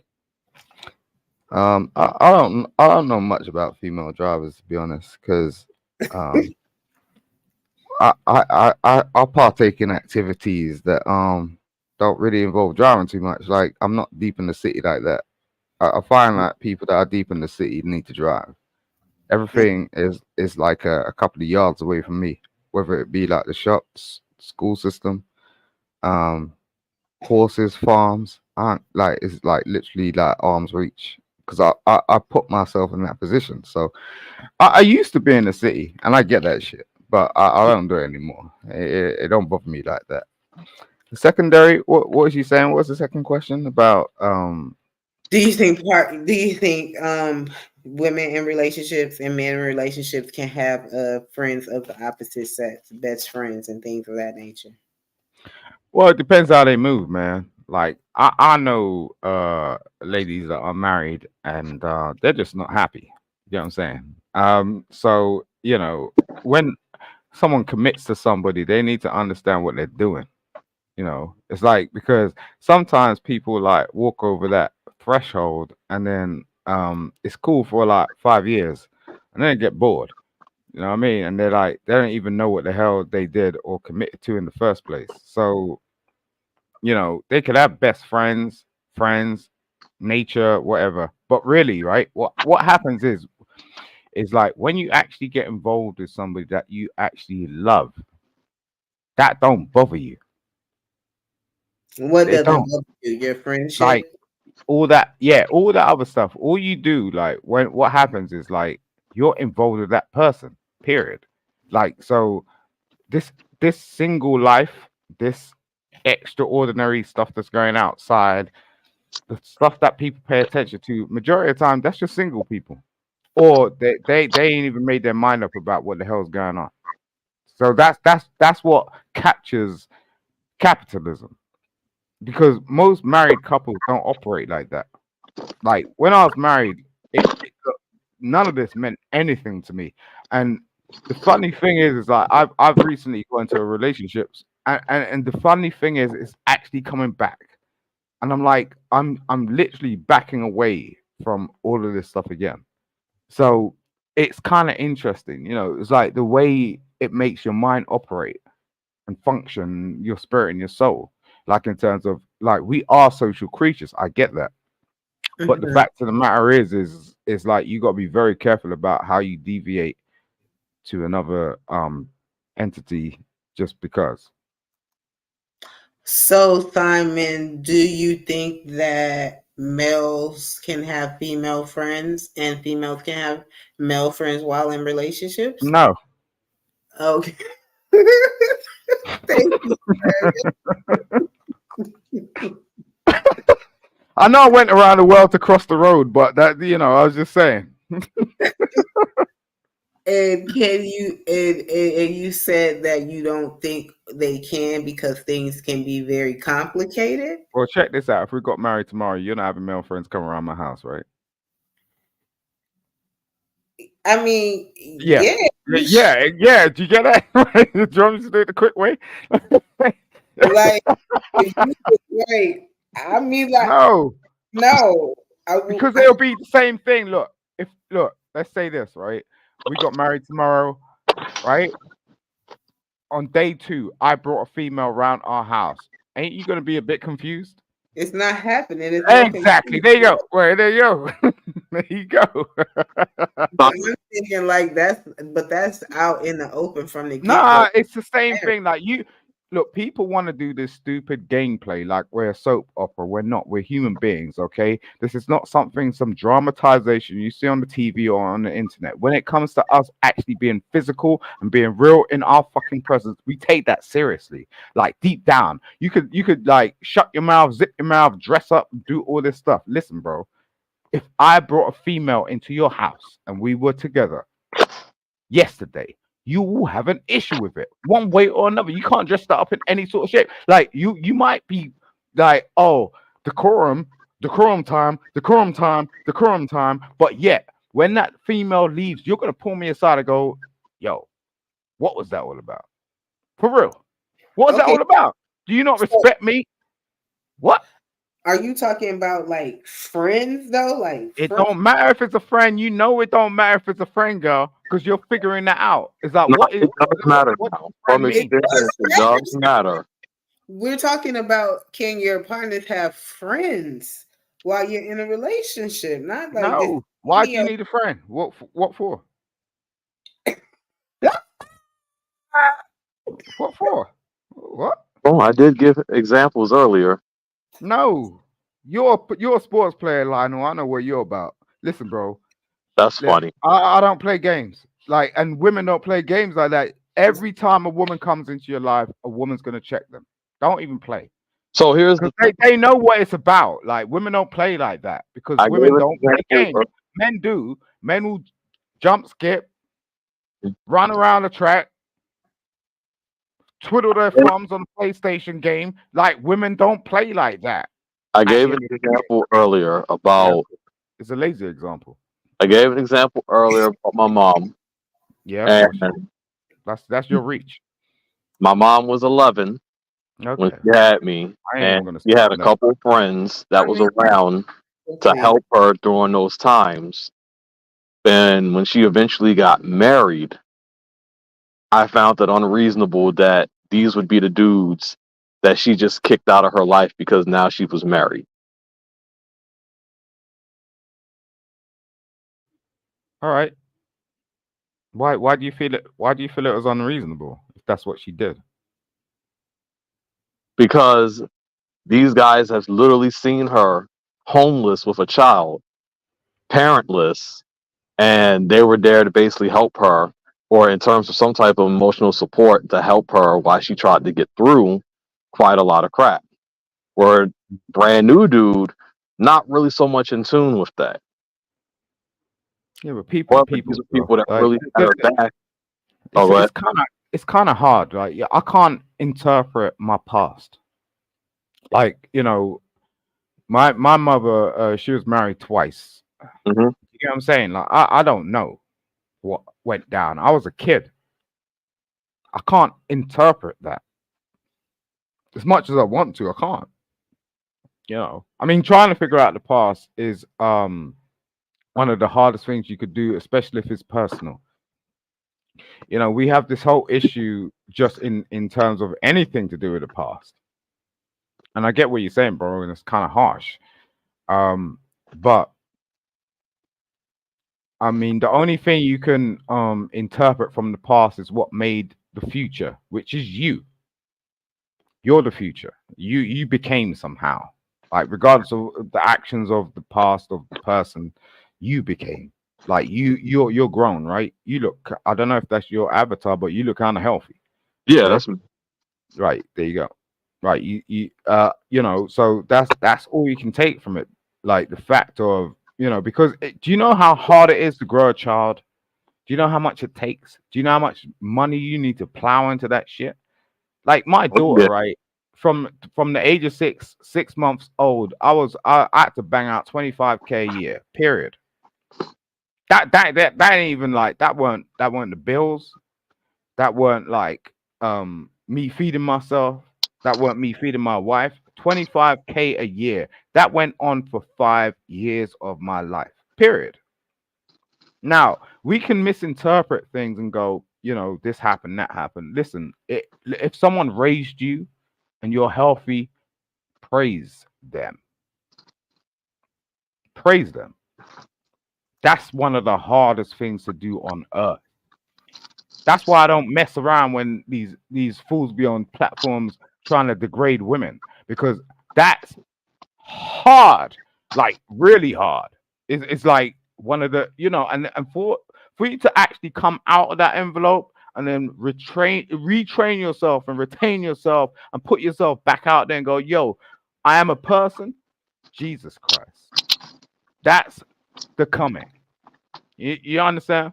You see this whole thing that we see biblically when someone was on the cross, they came down, got dragged out, and then became again. Listen, man. Look, if your mother's around, go and give her a hug. Go and kiss her on her forehead. Go and give her praise. Give her thank yous. Buy her some flowers. Do some shit, man. Listen, you only have one mother. Look, I don't have my mother around anymore. You know what I mean? Yeah, I'm with you. Yeah. So, Lionel Suggs, sir, you seem like a healthy young man, healthy black man in the world. Don't subject yourself to the bull ish. So, Simon, you're basically saying that when women and men are in relationships, the only friend they need is their partner. Yeah, if you're that kind of person. I don't like, look, No, the I'm reason I saying say that, yeah, go emotional on. support, social You don't, gather. wait. It depends what kind of relationship you're in. So if you're just like in a, I don't want to blast, look, Raz, look, I know a lot of women like to be independent, and there are different levels to this. Okay, if you're like two people and you're doing like general sort of stuff, like you got like a 25K job over there, you got a 25K job over there, just trying to make ends meet, right? Type relationship. I get that. I'm not talking about that.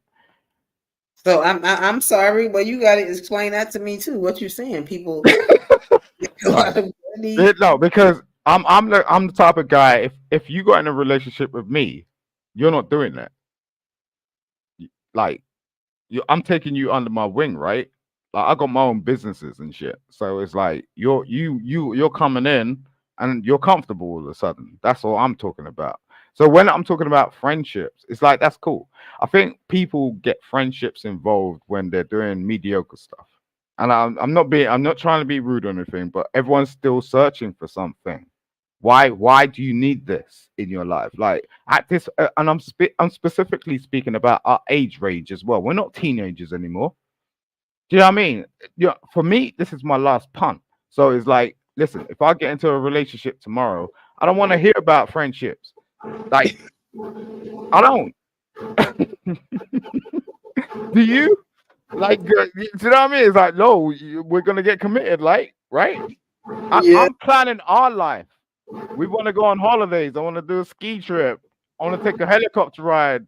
Like yeah, this yeah. is Your this friend is and her like husband can come, or last chance saloon type your friend ish. and her man can come. Your friend and her So husband where does can the friend fit in? come. What they gonna do, right? They can come if they're coupled up. Come and say hello, and I'm gonna say goodbye. That's what's gonna happen. Mm. Oh wow. I'm not saying don't have friends, but they're just gonna come and fit in whatever. I don't need friends. Like look, I don't even need babysitters. I got my family for that, and they got friends. So Yes, yeah, I think that now. I think that that's a major thing too. Once you start doing certain things in your life, creating your own family, and building on that and focusing on that, your friendships seem to change. So you don't really definitely, have friends that'll be calling you up 24/7, needing you to do this and do that. And then the minute that they are, then you and your partner maybe should also look at like that friend in your life and what is that friend, what purpose is that But friend Rod, serving? this is why I brought up the boundary situation again, or the foundation. You set up that foundation. I mean, people have friends currently that they probably haven't seen in years, but they hit them up, catch up, just someone nice to talk to for a minute, and then back on your business. Mm-hmm. Yeah, you can have them kind of friends. Them kind of female friends is cool. But that's But the thing. People, they're not. They're. It's all encompassing, which mm, always goes back to the foundation. Because yeah. with this person now, so we can't do the same things we can, but every now and then we can chat, catch up, whatnot. Maybe we playing on the PlayStation. I could literally play from you from 100 miles away, Mm-hmm. and something like that. But it don't have to be something like all inclusive, like we're just together like we used to be, or if it was even like that. Yeah, yeah, I agree with that. Hmm. Yeah, I can agree with that. Does the friend, is there any onus on the friend? Like, should the friend be aware enough to know when to step back from you because of your relationship? Should the friend have any type of respect towards their friend's relationship in those certain kind of ways? no. They absolutely should be aware. So I would say, Look, that's not the friend. That's not the friend's job. It's your responsibility to say, "Look, back off." A friend is always look. I got a lot of friends, right? Especially like, look, a friend is with you because there's reason, rationale behind that, right? You built this relationship over a period of time. You trust each other, and it's good. But a real friend ain't gonna like make you feel a certain type of way.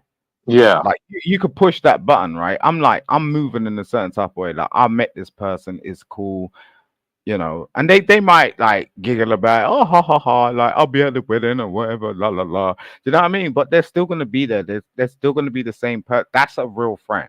If yeah. you experience someone deviating or doing something that's kind of like making you think too hard, that ain't a friend. Mm-hmm. That's it. So I get where you're coming from, but you're never gonna lose a true friend. Never. Like you could do whatever the hell you do. That's the friend. and that's what I've been trying to say. Yeah, and Thank that's you, Lionel.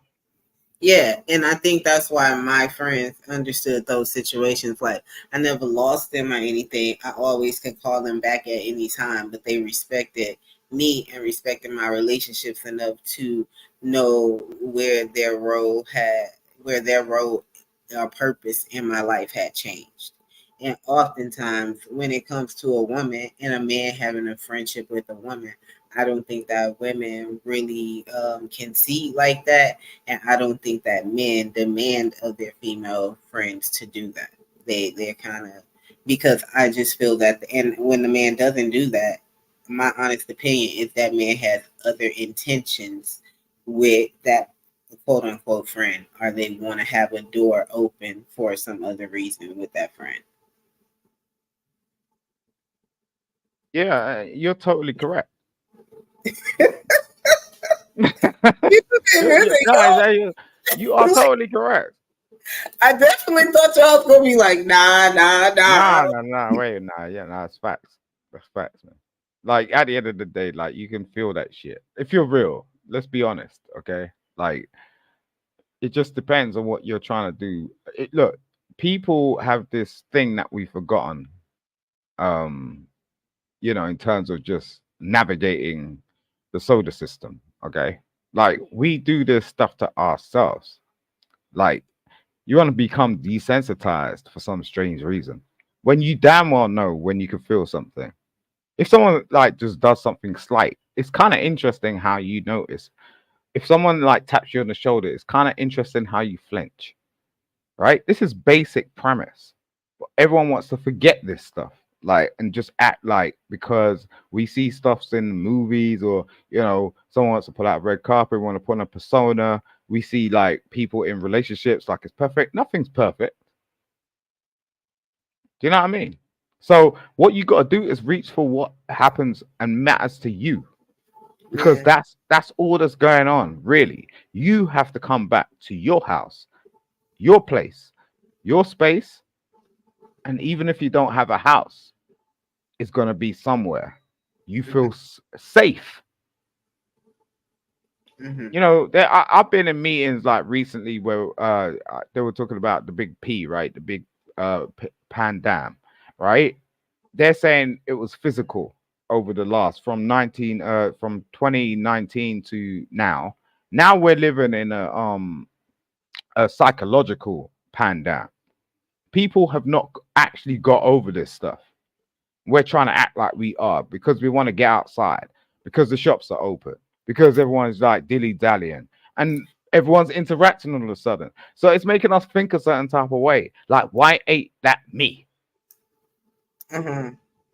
So you're Well, saying people haven't physically gotten over it and they're still trying to be out, or people yeah, haven't, or people are going through like some type of post traumatic stuff from it. all of us, Uh huh. all of us, me myself included. Because I'm Okay. in a shift. I'm like, look, I wasn't living here like 4 years ago. What the hell happened? Like, Mhm. it's like, but I'm getting by and I'm good. It's nothing bad about it, so per se, but it's been a total shift, like Mhm. for everybody. And no one's acknowledging it. It's just like, oh yeah, we're just gonna go by. It's like, oh yeah, no, no, no. It's enabled a lot of stuff, but at the same time, it's so highly questionable that we're Mhm. confused about what the hell, how to move forward.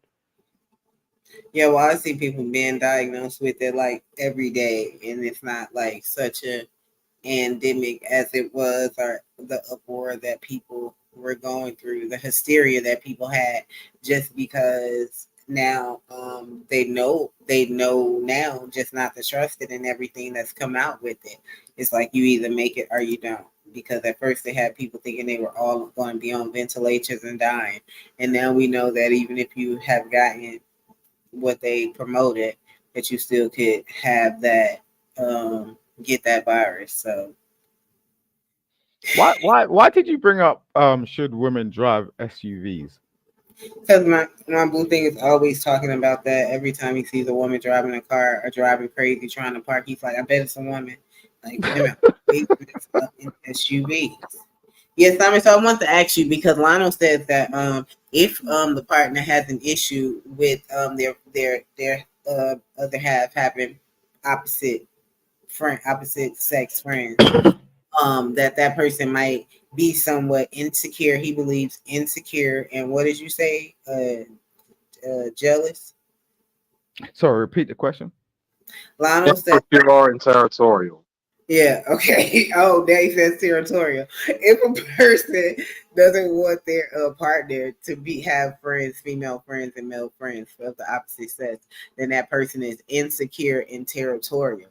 And you are a man who says no. What do they need to have friends for? So, would you consider yourself having some of those characteristics that Lionel mentions, or Oh, would you yeah. threaten by that friend No, that woman has?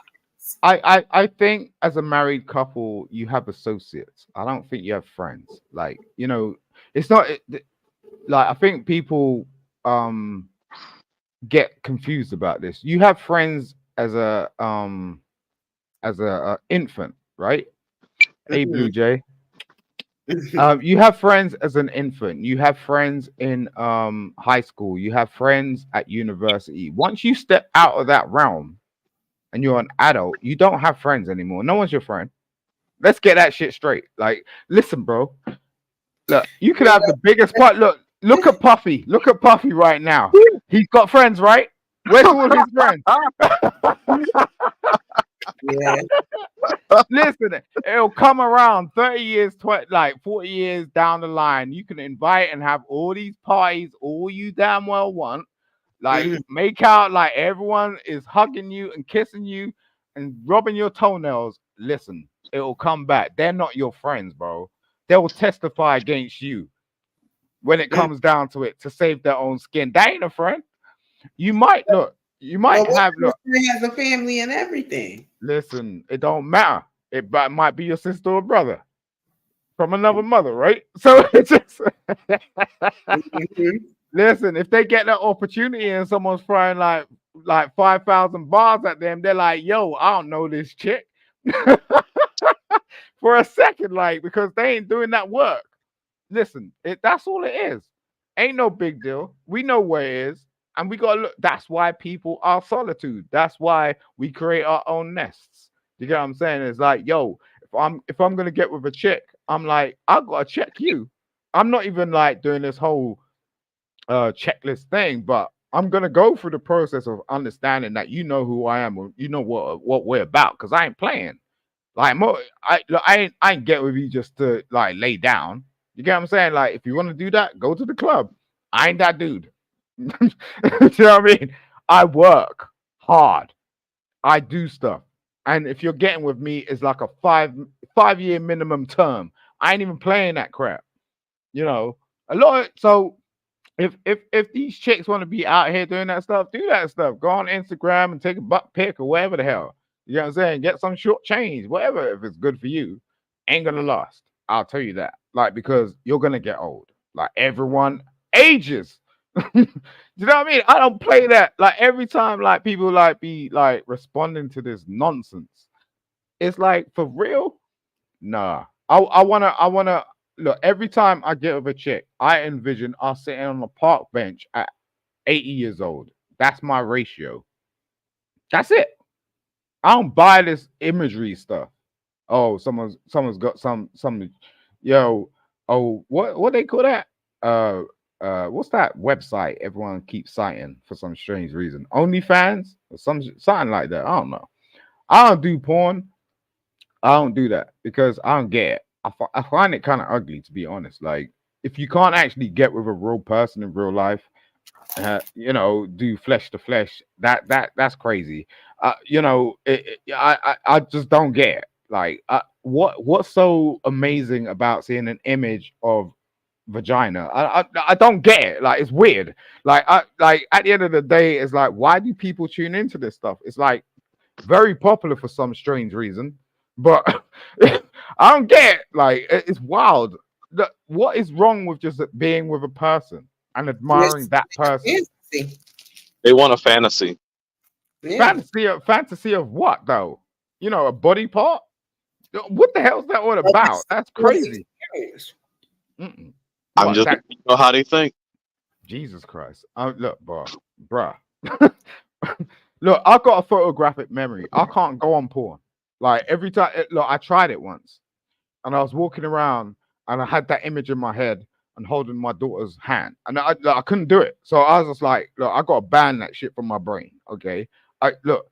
That's the reason why I, as a person, got married because I just want an individual to be with me. I'm not around people all the time. I can't take that sort of stuff, like having multiple people around me and trying to experiment whether this is that or that's the other. Now, listen, I don't know much about sports. I don't know much about entertainment apart from the fact that I know if you're actually going to get involved in something, you got to dedicate yourself to that. And that's the only results you get. Period.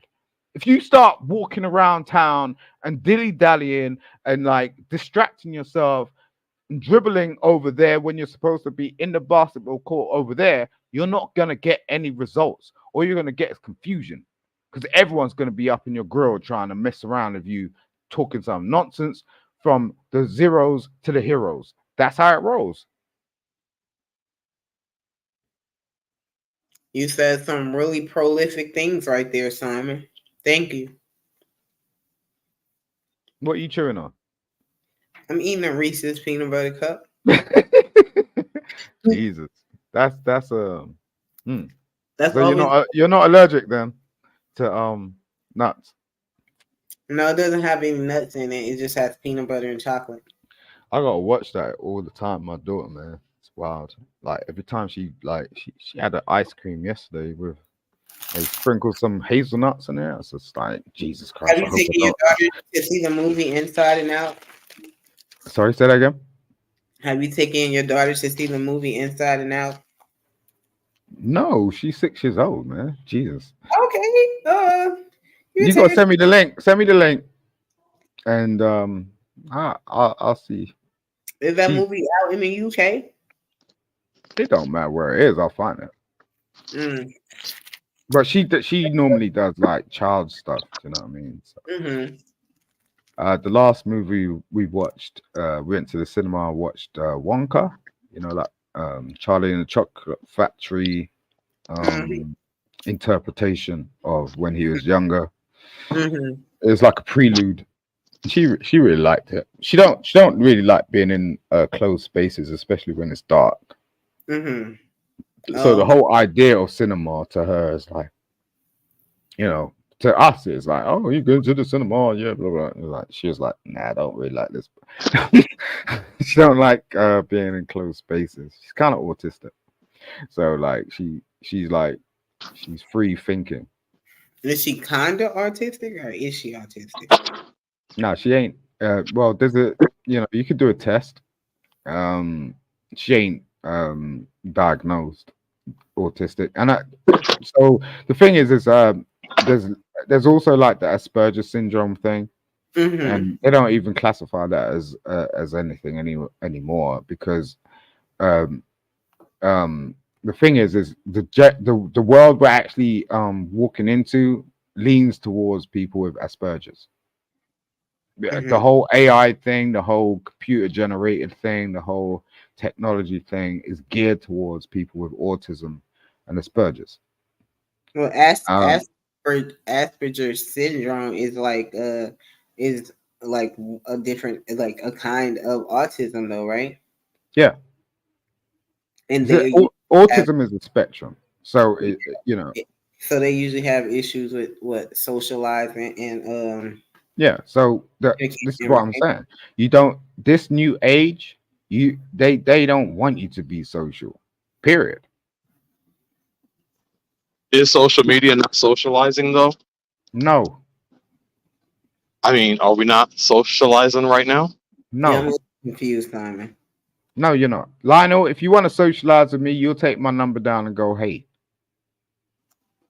The Or what fact is, it's called this what the what evolution of what's what going on? yeah, what's going on is we can have a conversation. You could bounce. You can't But hear you're the That's not the definition of social. okay. So what is socializing, Simon? Hit me. Socializing again, like Roz, if you wanted to speak to me, like really, you know how to do that, right? But you like the fact is we've been given this glass window where we feel like we're socializing, but we're actually not. We're having a conversation. That's all it is. And that's as far as it's gonna go. And it's kind of good for some people, it's kind of bad for some people. But I'm just saying, Roz, if you actually wanted to meet me, you could, but you're not gonna do that. Right? So it's just like at the end of the day, it's like I could put my number in the back, I could get you on a plane and come down to London. Okay? If you wanted to do that, but the fact of the matter is that's not really gonna happen. You get what I'm saying? So that Well, there's a different level of social interaction like that. This has never happened before on Earth. so I feel that it is socializing. I feel that we are communicating, and I feel that this is a social engagement. The only thing that changes is the mechanism, our technique, in which how we socialize. Now we can do this with video in real live time, opposed to being on a telephone. We're no longer analog or anything like that. And even when you develop these friendships, people are having long term friendships with people all over in different types of countries just because of the blessing or the gift of technology. So I don't think that this diminishes socializing or a friendship that can be developed through like social media or like the live stuff. I think that it's a wave, like it is a form of socializing the technique is just completely different now. And you're saying, yes, people can call you up and people can come to your house and do all of that. But with everything going on and the terror that people have now, folks aren't necessarily doing that. And then I, people are trying to get away from the telephones. And we used to have landlines and all that stuff, the way we called people, the way we were forced to socialize with people just because of the things that we didn't have. Like, you didn't have access to people because if you wasn't at home, you wasn't going to get no phone call. Now you can be anywhere and see anybody in real life time doing anything. And heavy friendships are developed like that, in my opinion. there's not many people that can explain that as gracefully as you just did, Roz. yeah, she did a good job. That was nice. I was like, okay. Thank you. So I'm guessing you agree now, or you could just see where I'm coming from. No, I didn't disagree in the first place, but I'm just saying that's good. Yeah, so yeah, people like getting married off social media and stuff. Exactly. Yeah. Mm. And then when the marriage don't work out, they also blame social media. I Yeah, should That blame was that social was media. a good demonstration of what social media can do right there. but the Mm, thing about that is social media is a societal norm. So when we're engaging on social media, it's literally socializing per the definition of it. yeah, you're right. Yeah, you're right. Mm-hmm. Like, I'm gonna have to retract my statement because that was just too much. I was just like, okay.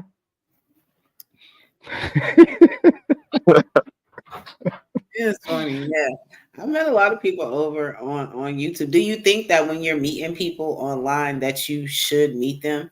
Because I've been watching this show called The Never Ever Mets or The Have Never Mets on Amazon, and it's about people who've been in relationships online Yeah. with folks they're in couples like 5 years, 12 years in relationships, and they never met each other, and now they're on a reality show where they have to meet each other for the first time in over like 10 and 12 years, and they've been dating all this time on social media, through Yeah. social media.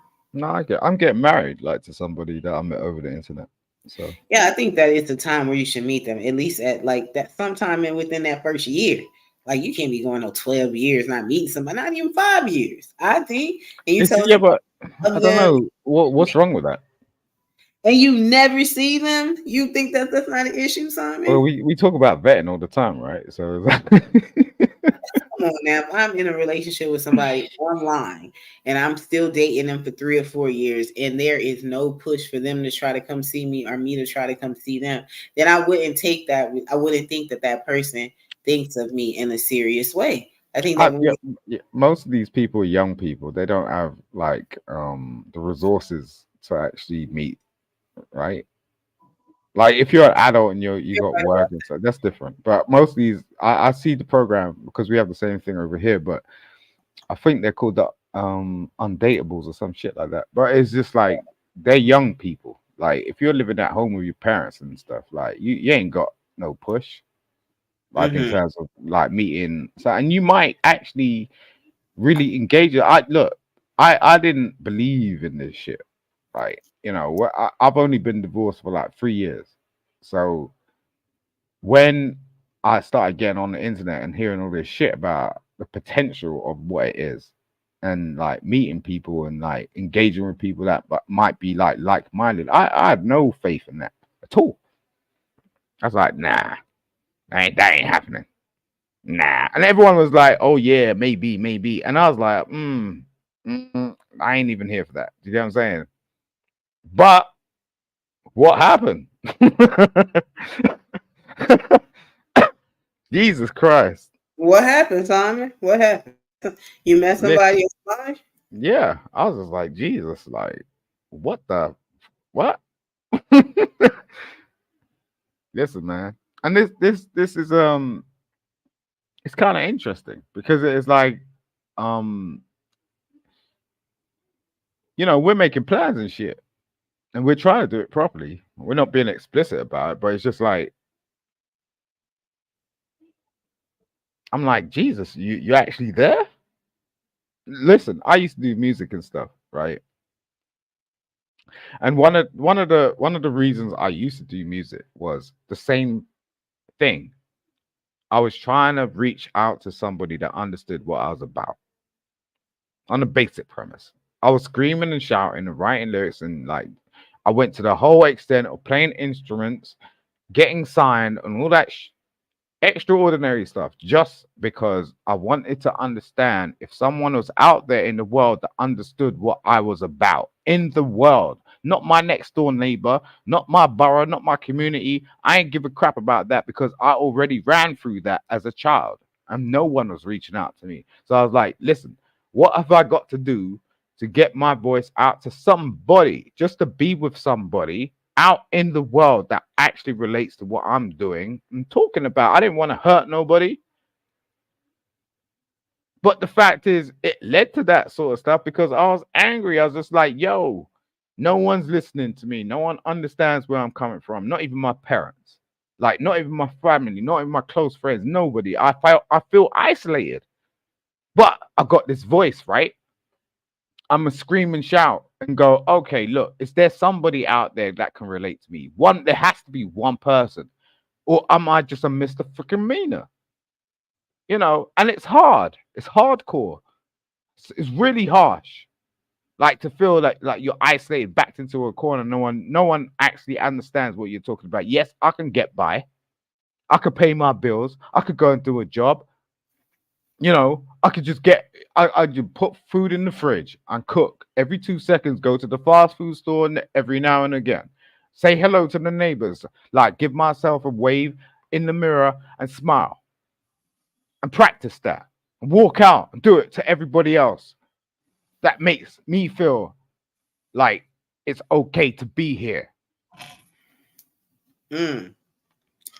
Well, thank you for that, Simon. Like, I'm You so happy calm. about your new situation with whomever it is that you're speaking to, that you meet them on YouTube or some other platform. Hmm. That's cool. You met them in high school? No, no, no. I said that's cool. No, no. You met them on YouTube? Yeah, it's kind of YouTube, but there's So are also y'all getting ready to meet each other? How long have y'all been talking? she's coming over next month. What? Yeah. She coming from the States? Like, where's she coming from, Simon? Well, you check my channel. It's you know she's coming over Oh, next. has she been on there? Yeah, yeah, yeah. We're together. It's not like a big deal. Oh, okay. I think that's huge. Long distance relationships are very difficult, I think.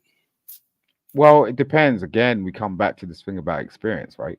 So, um, I I'm an experienced man. Do you know what I mean? Like, if I was inexperienced, I wouldn't even do it because I wouldn't find it fair, right? Fairer than how? Like, what do you mean? Well, you don't if you don't know what you're doing, then you don't know what you're doing. Like if you're trying to do something for the first time, it seems like a hill or a mountain, like you need to overcome. But the fact is like my first wife was from Africa, right? She wasn't English. I don't generally deal with English women. I don't. So I've gone over the hurdle already. So in terms of like my new wife coming from the US, I've already been through that. Do you know what I mean? Like Mm-hmm. I know what you gotta go through already. Like, and it's not like a new thing for either one of us.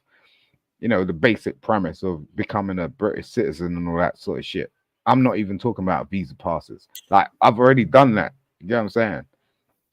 So she about to become a British citizen? Okay. If she wants. Mm. But yes, vice versa as well. Do you get what I'm saying? It's You got not a like job, I'm everything, Simon. You over there providing for yourself. You got a home for her to live in. Because you know, on 90 Day Fiance, you know, they go over there and they wine and dine these women on the rendezvous and the weekend trips. And then they bring them over there because they want to have them there all the time to have sex and a layup and have somebody to confide in. But when the woman get over there or the man get over there, what's up, Lionel? a relationship and maintaining the livelihood for both of them, rent, bills, and all that is often a challenge on these situations. So you got it Yeah, all together before she get yeah. I ain't a playboy. there. I know what you're Okay. talking about.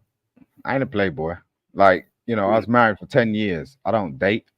Look, I've been plain, clear, and simple. Like, if you're coming over here, I'm gonna respect you and make sure that you're good anyway, Mm-hmm. regardless of anyway. Do you get what I'm saying? It's not like about me.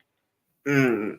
Like, that's a decision someone has to make for themselves. It's not. It's Well, not my idea, right? I'm the love of my life online on IG, and I was a person who was very skeptical about online dating and all of that. I thought like you had to be a loser to be online dating. You Hey, can nobody, you could get nobody, and Oh I was Jesus. like doing that shit. And even if somebody reach out to me, they just trying to scam me or something. But I woke up one day and had like all these likes on my page on You IG. get you get that. So At you have to go for it, right? That's just like, I was like going back and forth with him, like, sporadically sending messages, but I always wanted to know like more about him because he was like more mysterious online as far as of like course. never got online besides like once a month Right. or Yep, something. yep, yep. And I was just like, who is this nigga? And then one day it was like, oh, he paid attention to me. And then from that point on, like we had started talking, and for like 5 years straight, just we talked every single day up until the Right. time like That's transition. where it is. That's where it is. We made plans to see each other like once or like twice a month. So we were going back and forth, like spending a lot of money, driving to each other's Mm. cities, Hmm. flying to each other's cities. So, but it goes Yeah. through a whole lot of phases when we're going through that because you really have to be about what you say you are because all that person can do is trust your word from a distance. Like they only can trust what you say and how you say you operate because they're not with you operating every single day. Yeah. You got to be diligent as well. You have to be able to understand and navigate what it is because, like, a lot of people try to put me on dating apps and all the rest of it, but I don't play that. But like, if like you're able to see somebody, hear their voice, at least you can understand their frequency and their tone, and maneuver. Like, give yourself some sort of advantage, not to put yourself in a predicament where potentially this person is not going to be the person that they claim to be. You know what I mean? Because I've been in that situation as well. I've been catfished numerous times. Mm-hmm, I've had people scam me numerous times, mm-hmm, just for this or just for that. You get what I'm saying? And it's like that's just it just mirrors real life, to be honest. It's like I know like the digital age to us is kind of new, but at the same time, these are just people. And the fact of the matter is they'll do it in your face the same way they do it on the internet. Do you know what I mean? They don't know any different. So mm-hmm, it's like just take it like how you take it. So I'm happy for you, Roz, in terms of like, if you're able to find happiness, I think that's what everyone wants, period. Like, mm-hmm. no one wants angry people walking around because you know what that results in. Do you get what I'm Yeah, saying? So, like, if you're able to find peace and happiness in one shape or form, God bless you. Like, go about your business. Do you know what I mean? It, right? it provides it provides the best premise for our future and our children. That's what it is. You get what I'm saying? Like, yeah, you can't scream at a child when the child does not know they're doing something wrong. yeah. Do you know what I mean? It's Let you drive Mhm. wild. us? Go ahead, Yeah. Lionel. Does he let you drive? Does he let me drive? Yes. Man, Jesus. All right, good on him. You need that man. Is he with me most of the time when I'm driving? No, it's like nah. Mm-mm. And I think that he drives reckless and fast. So yeah, it's funny. Y'all funny. All What do right, you think cool, Ross. about dating? Yeah, man. I don't know. Like, if I don't really do driving too tough. I don't need to. So I Yeah, I don't don't have that really do problem. myself too tough though. I cycle, I skate, Yes. I roller skate. Um, yeah. I bought my love roller skates for I think Christmas or Valentine's Day because he roller skate and bike all over. So yeah. Hmm. Yeah. It depends where you live, right? I mean, I ain't like I used to live in Yeah, the you gotta city. have that fitness component. Like you gotta like wanna work out Mm, and incorporate that in your life. So we're about that. So it's always like trying to figure out how to, kill one bird. What is it? Kill two birds with one stone, or kill a bird with? Help me out, Lionel. Should be on it. Kill like two birds kill with one two stone. birds, two birds with one stone. Yeah. Okay. But Roz, you're doing well, man. There are not many ladies that look like you, speak like you, talk like you, operate like you. You're very unique. Be proud of yourself, man. Like Thank- I've got like five sisters. Oh You know what I wow. mean? I have seven brothers. So wow. I got four. I got four brothers. I'm raised in a Caribbean situation, so it's Mm, just that's the way it yeah. is. But no, you're doing well, man. Regardless, like so, what you just need to sort of understand, like how good you're doing, Mm, because you need like you're good, like good. Like I'm not like being funny or nothing, but it's just there's not many women out here like you now, and I don't think there are going to be many in the future. Is a thing. You know what I mm, mean? Like most ladies can't even operate in their brain. You know what I mean? They always got something to run to or argue about or like dismiss. mm. From what I've seen of you, and how I see how comprehensive you are, and can and how you operate, I'm just like that's kind of interesting. You Oh, know, thank you. so I hope the best for you in the future. If I can help in any sort of shape or form, like with what you're trying to do, as I said, like not being funny, I got my wife. I'm just saying, like I'd like to, because the message you put across and the vibe you put out and the stuff like that. Do you get what I'm saying? Like I'll help you in any shape or form I can. All right. So don't be afraid to reach out. But for right now, I gotta go. Salute to Lionel Suggs, real G. I'm a Definitely. Thank patient man. Look, there's nothing more um attainable than a patient man. That's because he could have just told me to like quit real quick. He's been listening, so, moving in silence. He's been for you see that? That's a trait. That's some military shit. But anyway, I gotta go. As much as I'd like to be here, I gotta cook breakfast for my daughter. All right. Oh, every time you're on Uh, here, you get off and cook breakfast. So go ahead and do that. yeah, it's that time, innit? Like I just get it's 8 o'clock over here, so it's breakfast time. Oh wow. Yeah, all right. So peace be Y'all have with you, man. Salute, salute, salute. salute. Oh, that was nice. Simon actually got off what he needed to say tonight.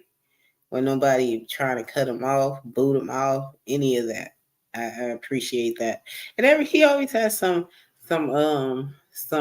really intimate and deep things that he shares. I think once you get around all the words and actually figure out what he's talking about, it's always pretty good.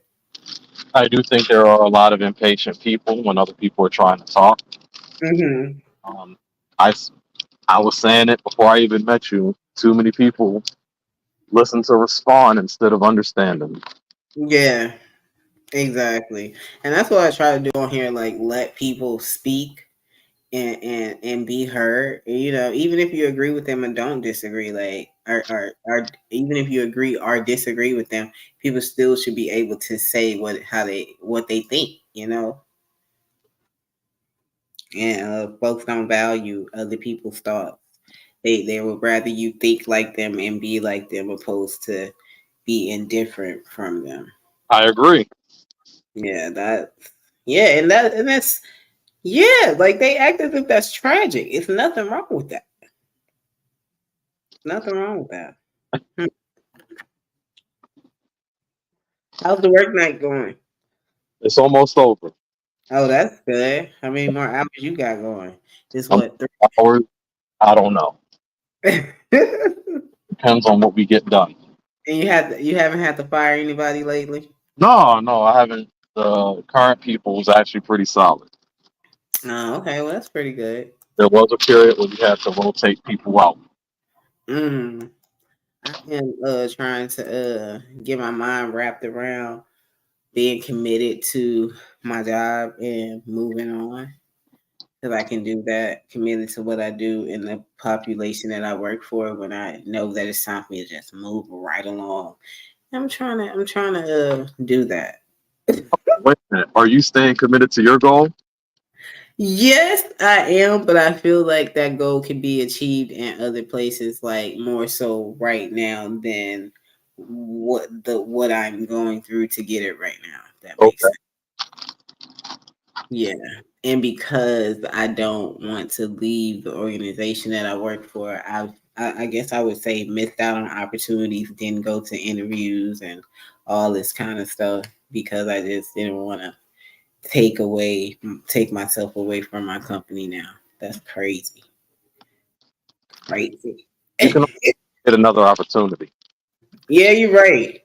You're right. And hopefully by then I have my mind right and know that there just shouldn't be any commitments to a company itself if it ain't your company. I mean, if your mind isn't right, don't make the choice. Yeah. Just about money for me and yeah, you're right. And management. Ugh. Is Lord, let mon- me think. Hmm. is it all about the money? It's not. It's really about the services that we provide, how well we do it, and being a part of a reputable institution that provides that. Like now, I work a lot in cancer and research, and one of the top research departments in regards to that for pediatrics.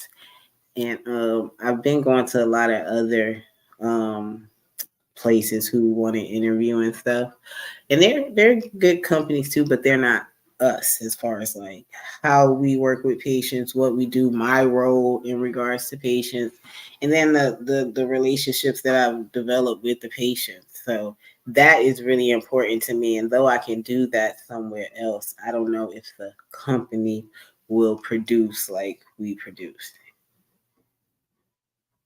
Would you consider doing this on your own, like starting your own gig? Yeah, if I could, yeah. Yeah, like be a what is it, like a consultant for companies, cancer companies, in regards to like information. Like we're like, we're like doing a lot of testing, genetics, looking for like, cures, all kinds of things like that. Like people are coming from all over the world, like India, like just for a visit or just for a consultation, just to give tissue and blood so that it can be part of the research, and go and travel into different countries and places for research, giving seminars. So yeah, I don't know, it's a lot that I'll be giving up. Hey, all I can say is keep going. Yeah, you're right. That's Yeah. what it is. You gotta keep going. If you don't feel like pushing hard enough, push harder. Mm-hmm. You gotta make up your mind, that's what you got a husband for, right? Yeah, true, but you still have your own passions and desires. Oh, no, no, no. I meant he's there to help you weigh the pros and cons, the see. Yeah, but he's just like go where the money at. That's Oh, like never mind. Don't listen to him. Listen to him. Never mind. yeah, that's what I'm saying. Like often our discussions are like, yo, it's not all about money.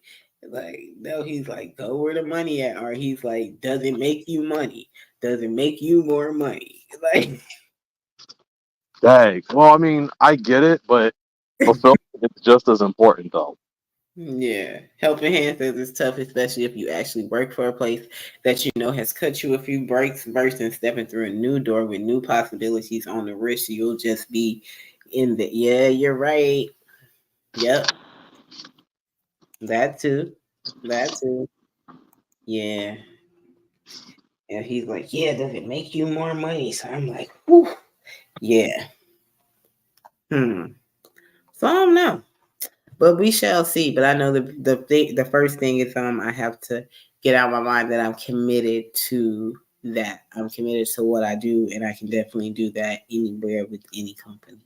So that I think that's first and foremost. Have you been paying attention? Because I haven't. So what's happening in Black society currently? No, what's going on? I don't know. That's why I asked. I was like, no, I don't know. Like, Yeah, what's going on?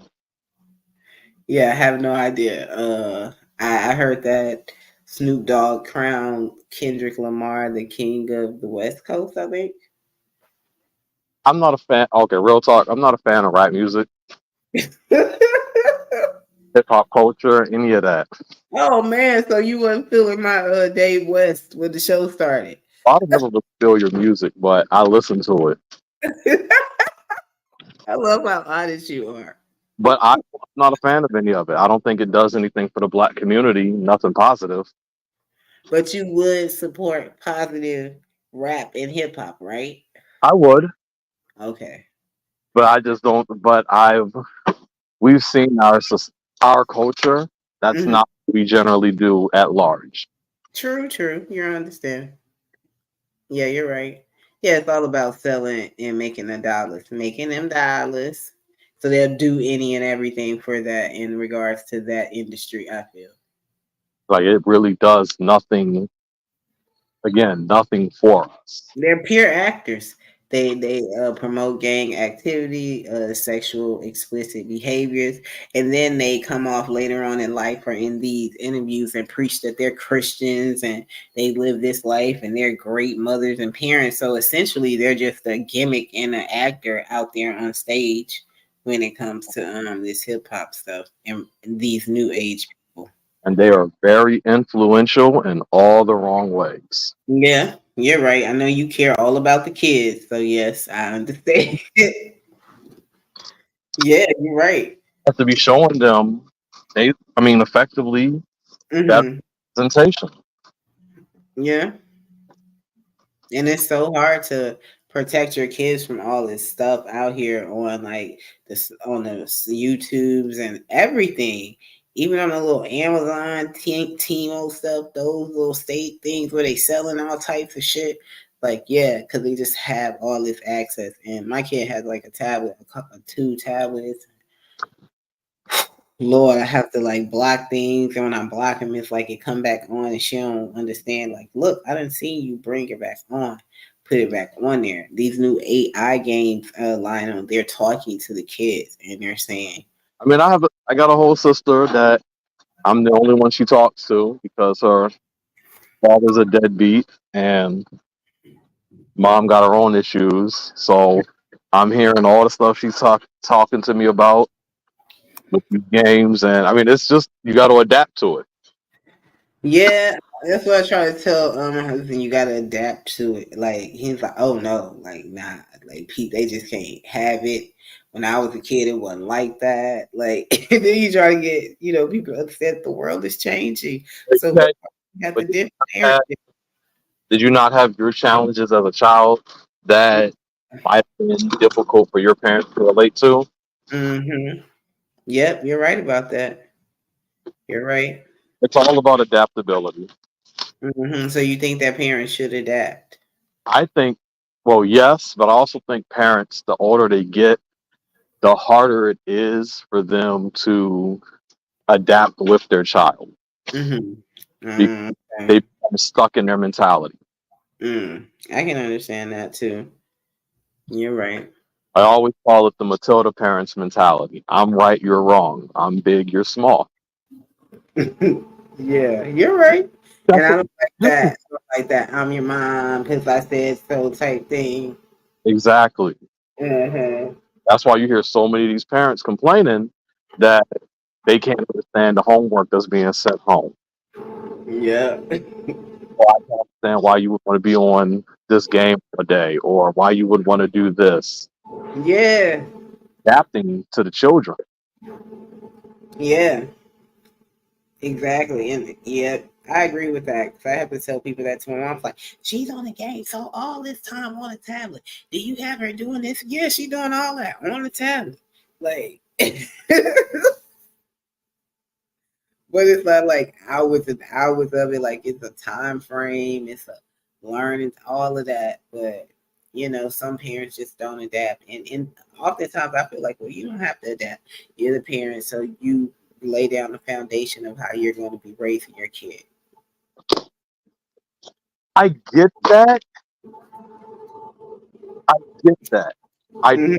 agree with that because there's going to be a disconnect. That's going to be a what? A disconnect, Mm-hmm. mainly because I mean, obviously there's a generational gap there, but it's going to be a disconnect because you laid the foundation. But have you really connected with the child? Mm-hmm. Like, I don't want to tell mommy my emotions. I don't want to tell mommy about this. I don't want to tell daddy about this because they're not going to understand. Yeah. Well, are you trying to be that kid's friend, or are you trying to parent them? I, Like, y'all see, my mom should be on this panel. We taught me that you can do both, yeah, you can definitely do both. but I did. I talk to a lot of parents who disagree with me though. So my mom always told me that she will always be she is always the authoritative in my life. She's my parent first and my friend second. So I've always looked at it like that. I would always be conscious of the things I would say to her parent wise, but I always knew that I could talk to her about anything. Really didn't feel like that, but the way she was putting it out there, it was like more so like parent and friend second. So if I want to have that conversation with you, if I want to hang out and talk to you, then I would. But I'm here to be your parent. That's it. No, and I hear you Mm-hmm. on that. I vow not to be like that. Now I'm not my kid's best friend or anything, but I do open the door for her to say and talk to me, to ask me questions, and to not feel timid or shy to come up to me. Like I just talk like I'm like an open book.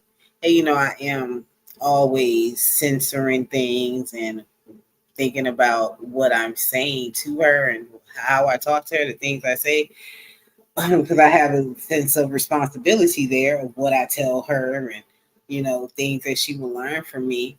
But she can definitely speak to me about anything, whereas I didn't necessarily feel that with my mom. And my daughter always say when I'll tell her stuff like, "All right, you're gonna make me have to start acting like Nana." She's like, "Oh, are you gonna get strict on me like Nana's been with you, was with you?" I would say my mom. I mean, she's my best friend. I can tell. That's beautiful though. But the thing about this is, there's not many women I can talk to that's Mhm. really understand understand my backstory or can connect the way that my mom would be able to.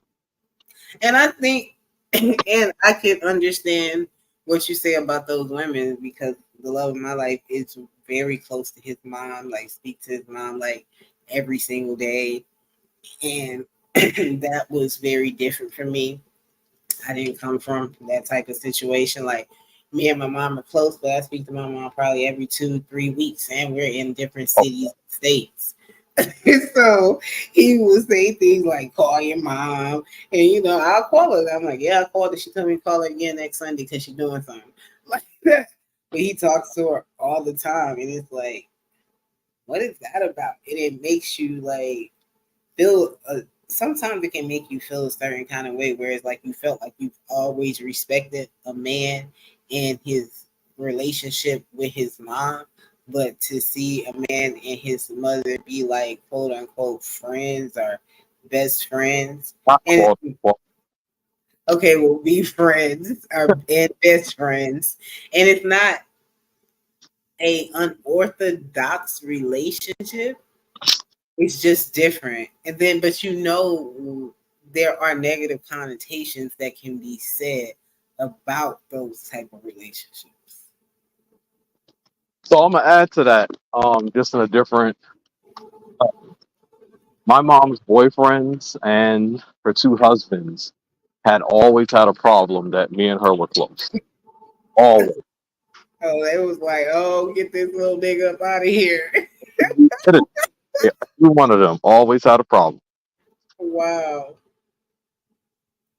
Mm. And how did that make you feel?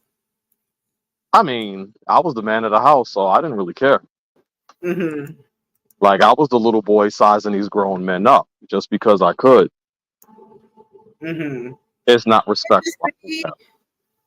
So you think you needed to do that? Yes, because I had to protect my mom. Okay, see. Okay. But did you allow men to be able to do that for her?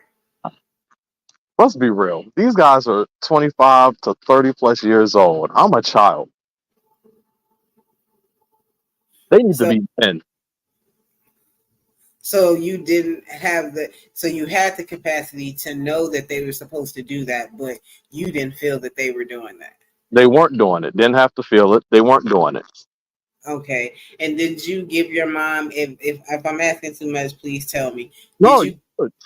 did you give your mom advice on the men that she was dating in your childhood years? I absolutely did. If you talk to her now, she'll tell you I've always been trying to be her dad.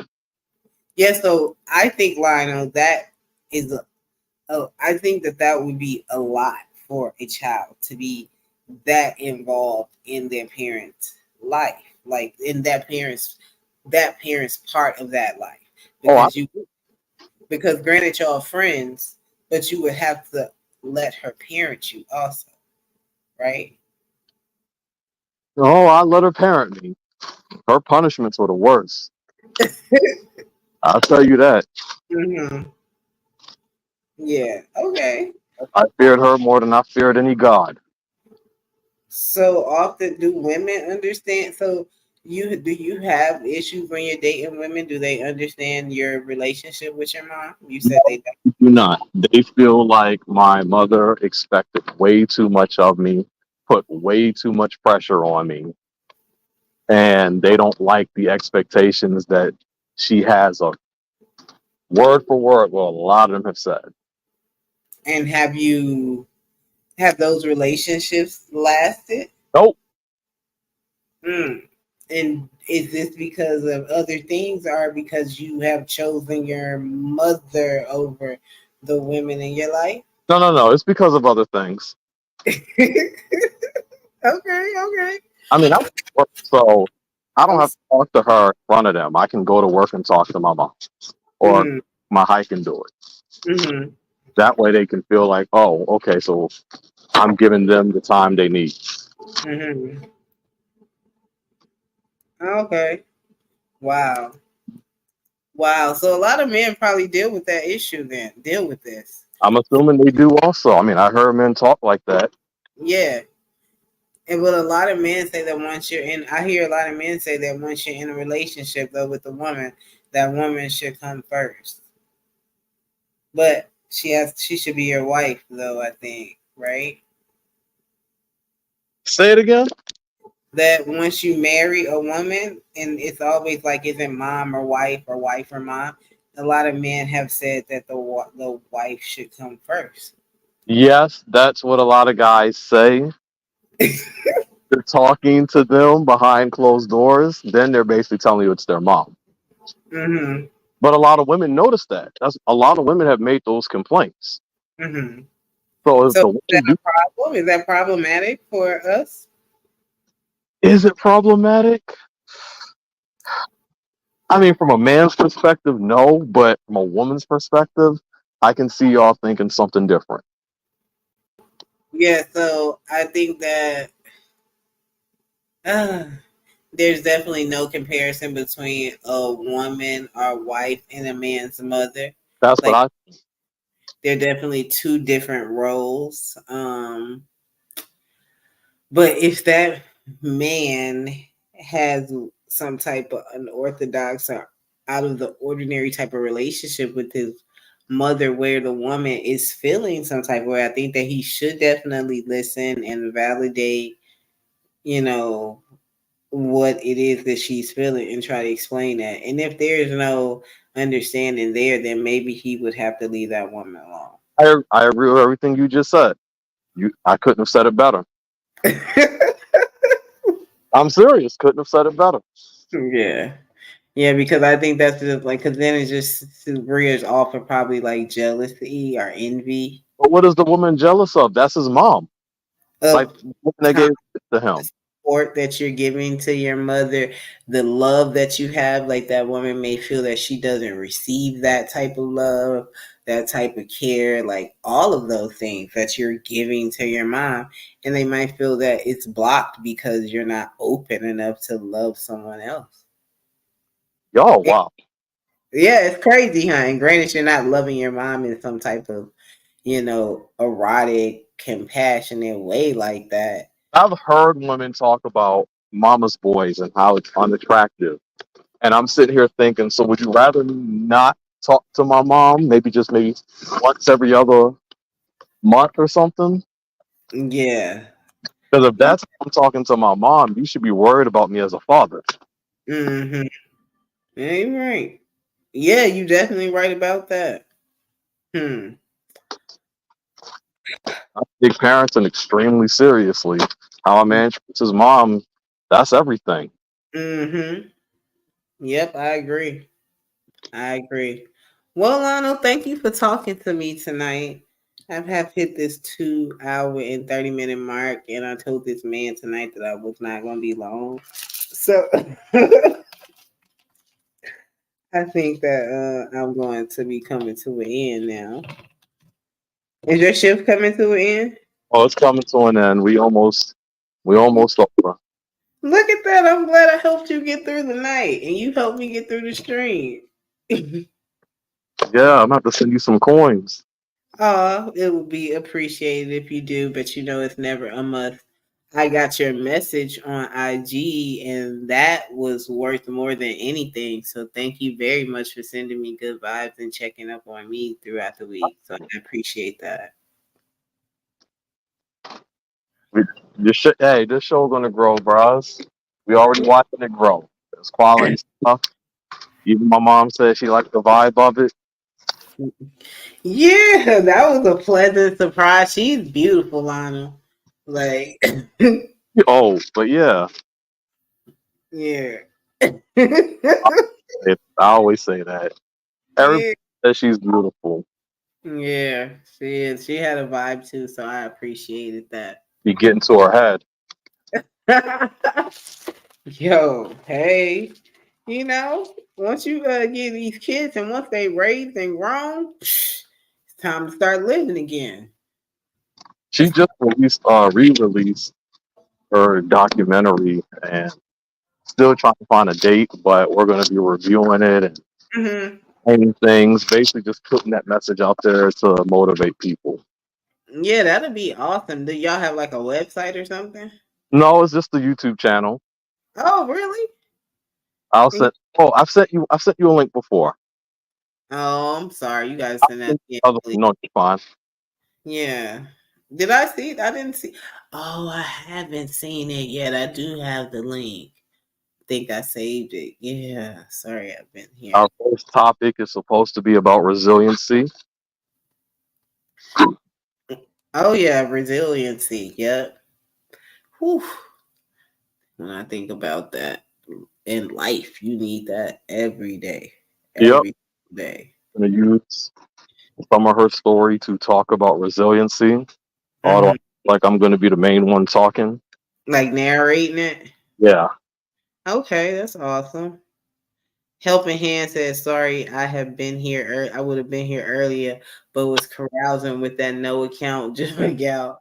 And then, oh, I figured y'all was over there with crooning ass John Gout. John, I love you, but Jesus. Enjoy the rest of your weekend, Rod. This was relaxing and calm. I enjoyed it. Oh, thank you, Blue Jay. Thank you. That was Lionel who brought that energy. Thank you, Lionel. I got you. So I am about to call it a night. You enjoy the rest of your night, and I hope you get home safely. You have a good one. You too. Thank you. Oh, thank you all who came. I see I have somebody in here, Arabian Night, and Arabian Night was putting some interesting comments in here. I also wanted to say hi to EAE, who said, Von B told us snitches were lame on records for 25 years. Then he sends a man in jail for 40 years after they burglarized his house. That's what I be saying. Everything is good and dandy. It's cool when it happened to them. And then when it gets to you, it's like, oh no. Hey, but is it really snitching? He could be trying to usher in a new type of practice integrity that people should employ and have. Who knows? The story Ross told us about her teaching driving by and catching her. Oh yeah, smoking weed at the bus stop was hilarious. Oh my god, did I can't even remember saying I be smoking so much. Man. Yeah, I was at the bus stop and my coach saw me and was like, yo, let's catch you back over there. You ain't going to no school. I'm gonna make sure that happened. Like I was out of control. I was out of control, y'all. Like, thank you, God, for children, men in your life. Thank you. Thank you. Thank you. Thank you for my really good friend, Chaotic. Y'all know when Chaotic used to come up here, he just gets up under my skin. He still gets up under my skin when he talk about women's hands is for mops. I'm going out on a tangent, so forgive me. When he talks about women's hands is for mops, are for mobs, or a woman needs to listen and be quiet. Um, yeah, he was right about a lot of that stuff. So I would say, oh, thank you for getting my mouth together because it's right here. They said in the Bible like about the tongue, and I had to get this together. Like just listen a little bit, just calm down a little bit, just hold your head still a little bit. Like yeah, I had to learn all of that. I always say thank you to CT for that. Arabian Night, I become a McDonald's water worker, and office worker, and doorman, and telemarketer person, and preacher, and teacher. What in the world are you talking about, Arabian? Like, my wife and mom love each other no matter good or bad. Well, that's good. That's beautiful. You should always, that's a great thing when your wife and your mother gets along. You have a great night too, Blue Jay. Arabian is trying. My girlfriend drive her SUV. We have fun. What in the world? Thank you for staying on topic, sir. She drive me to We Dewey, Alabama, and had.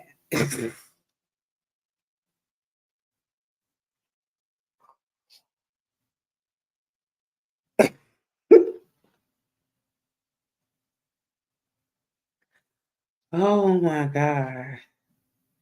Have mercy. Can you be my wife, Rise? And are you a Rasta woman? Yes, sir, I am a Rasta woman. And fortunately, I am a married woman, so unfortunately, I can't be your wife. So I'm sorry about that, but I am flattered. Thank you so much. Are you a Rasta man? Are you a Rasta man? You can answer in the chat. I get to that Arabian Night on my job. Blue Jay, I swear those trolling. Y'all are peeing off Blue Jay, ticking her off right now. I know, girl. They just going at it. Roz, I'm trying to find out, are you a Rasta man or Rasta woman? Well, I'm assuming you're a Rasta man because you asked, could I be your wife? So, yeah, let's just leave it there. No disrespect, sir.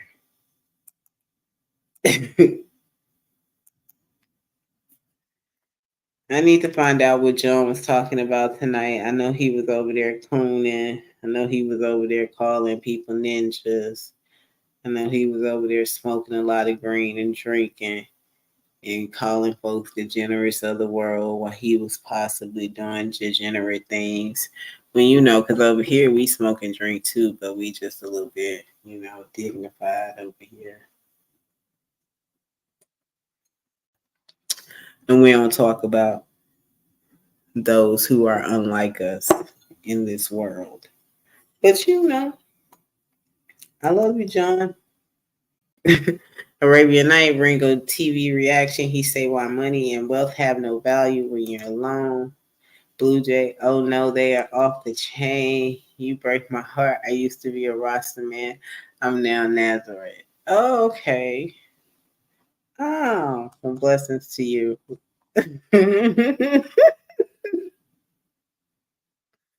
Y'all are awesome. Thank y'all so much for y'all support. Thank you for joining tonight. I hate that I am getting off right now. I see more and more people coming in the chat, and I really would love to spend time with y'all. But I am a little backed up with that movie. It was supposed to start at 7. We didn't get in there until 9. So and we're doing a whole family thing tomorrow at the museum. So it's gonna be really exciting. It starts at 12. So I'm trying to get enough sleep so I can wake up by 10 and get it together. Y'all, it's been so hot. It was 97 degrees today. My God. My God. 97 degrees. I didn't think that I was going to experience this type of weather in DC. Like, it feels like I'm in Houston. Like, Lord. Oh, Lord. Oh, Lord. Oh, Lord. I can't even tell y'all, but I'm thinking like it's a heat index everywhere in the world. Like, we just going through like some type of climate, whatever. Like, who knows? I'm not really sure, but yeah. Oh, God. Oh, God. Oh, well, good night to you all. I hope y'all enjoyed tonight. Please subscribe. Please hit the like. Please come back and leave a comment and share this live. If you are not following me on IG, and I am at Rod'sGirl37 there. You can follow me there. I post a lot of things about like mental health, empowerment, keeping yourself, you know, encouraged and fulfill things like that. I also post when I am going to go live. So I usually try to be here Friday, Saturday, and Sundays. And when Sundays come, it'd be hard for us to get here. I thought I'd be drinking with y'all and smoking with y'all on Friday and Saturday, but I'm going to try it again tomorrow. Now, tomorrow, I can't make no promises, but I am going to try. Good night to you, Lionel, and good night to you, Blue Jay. But I am going to try to be here. So, y'all pray for me. But have a wonderful night. Be safe. Lay up with the ones you love. Call some people up. You know, have a good one. Thank y'all.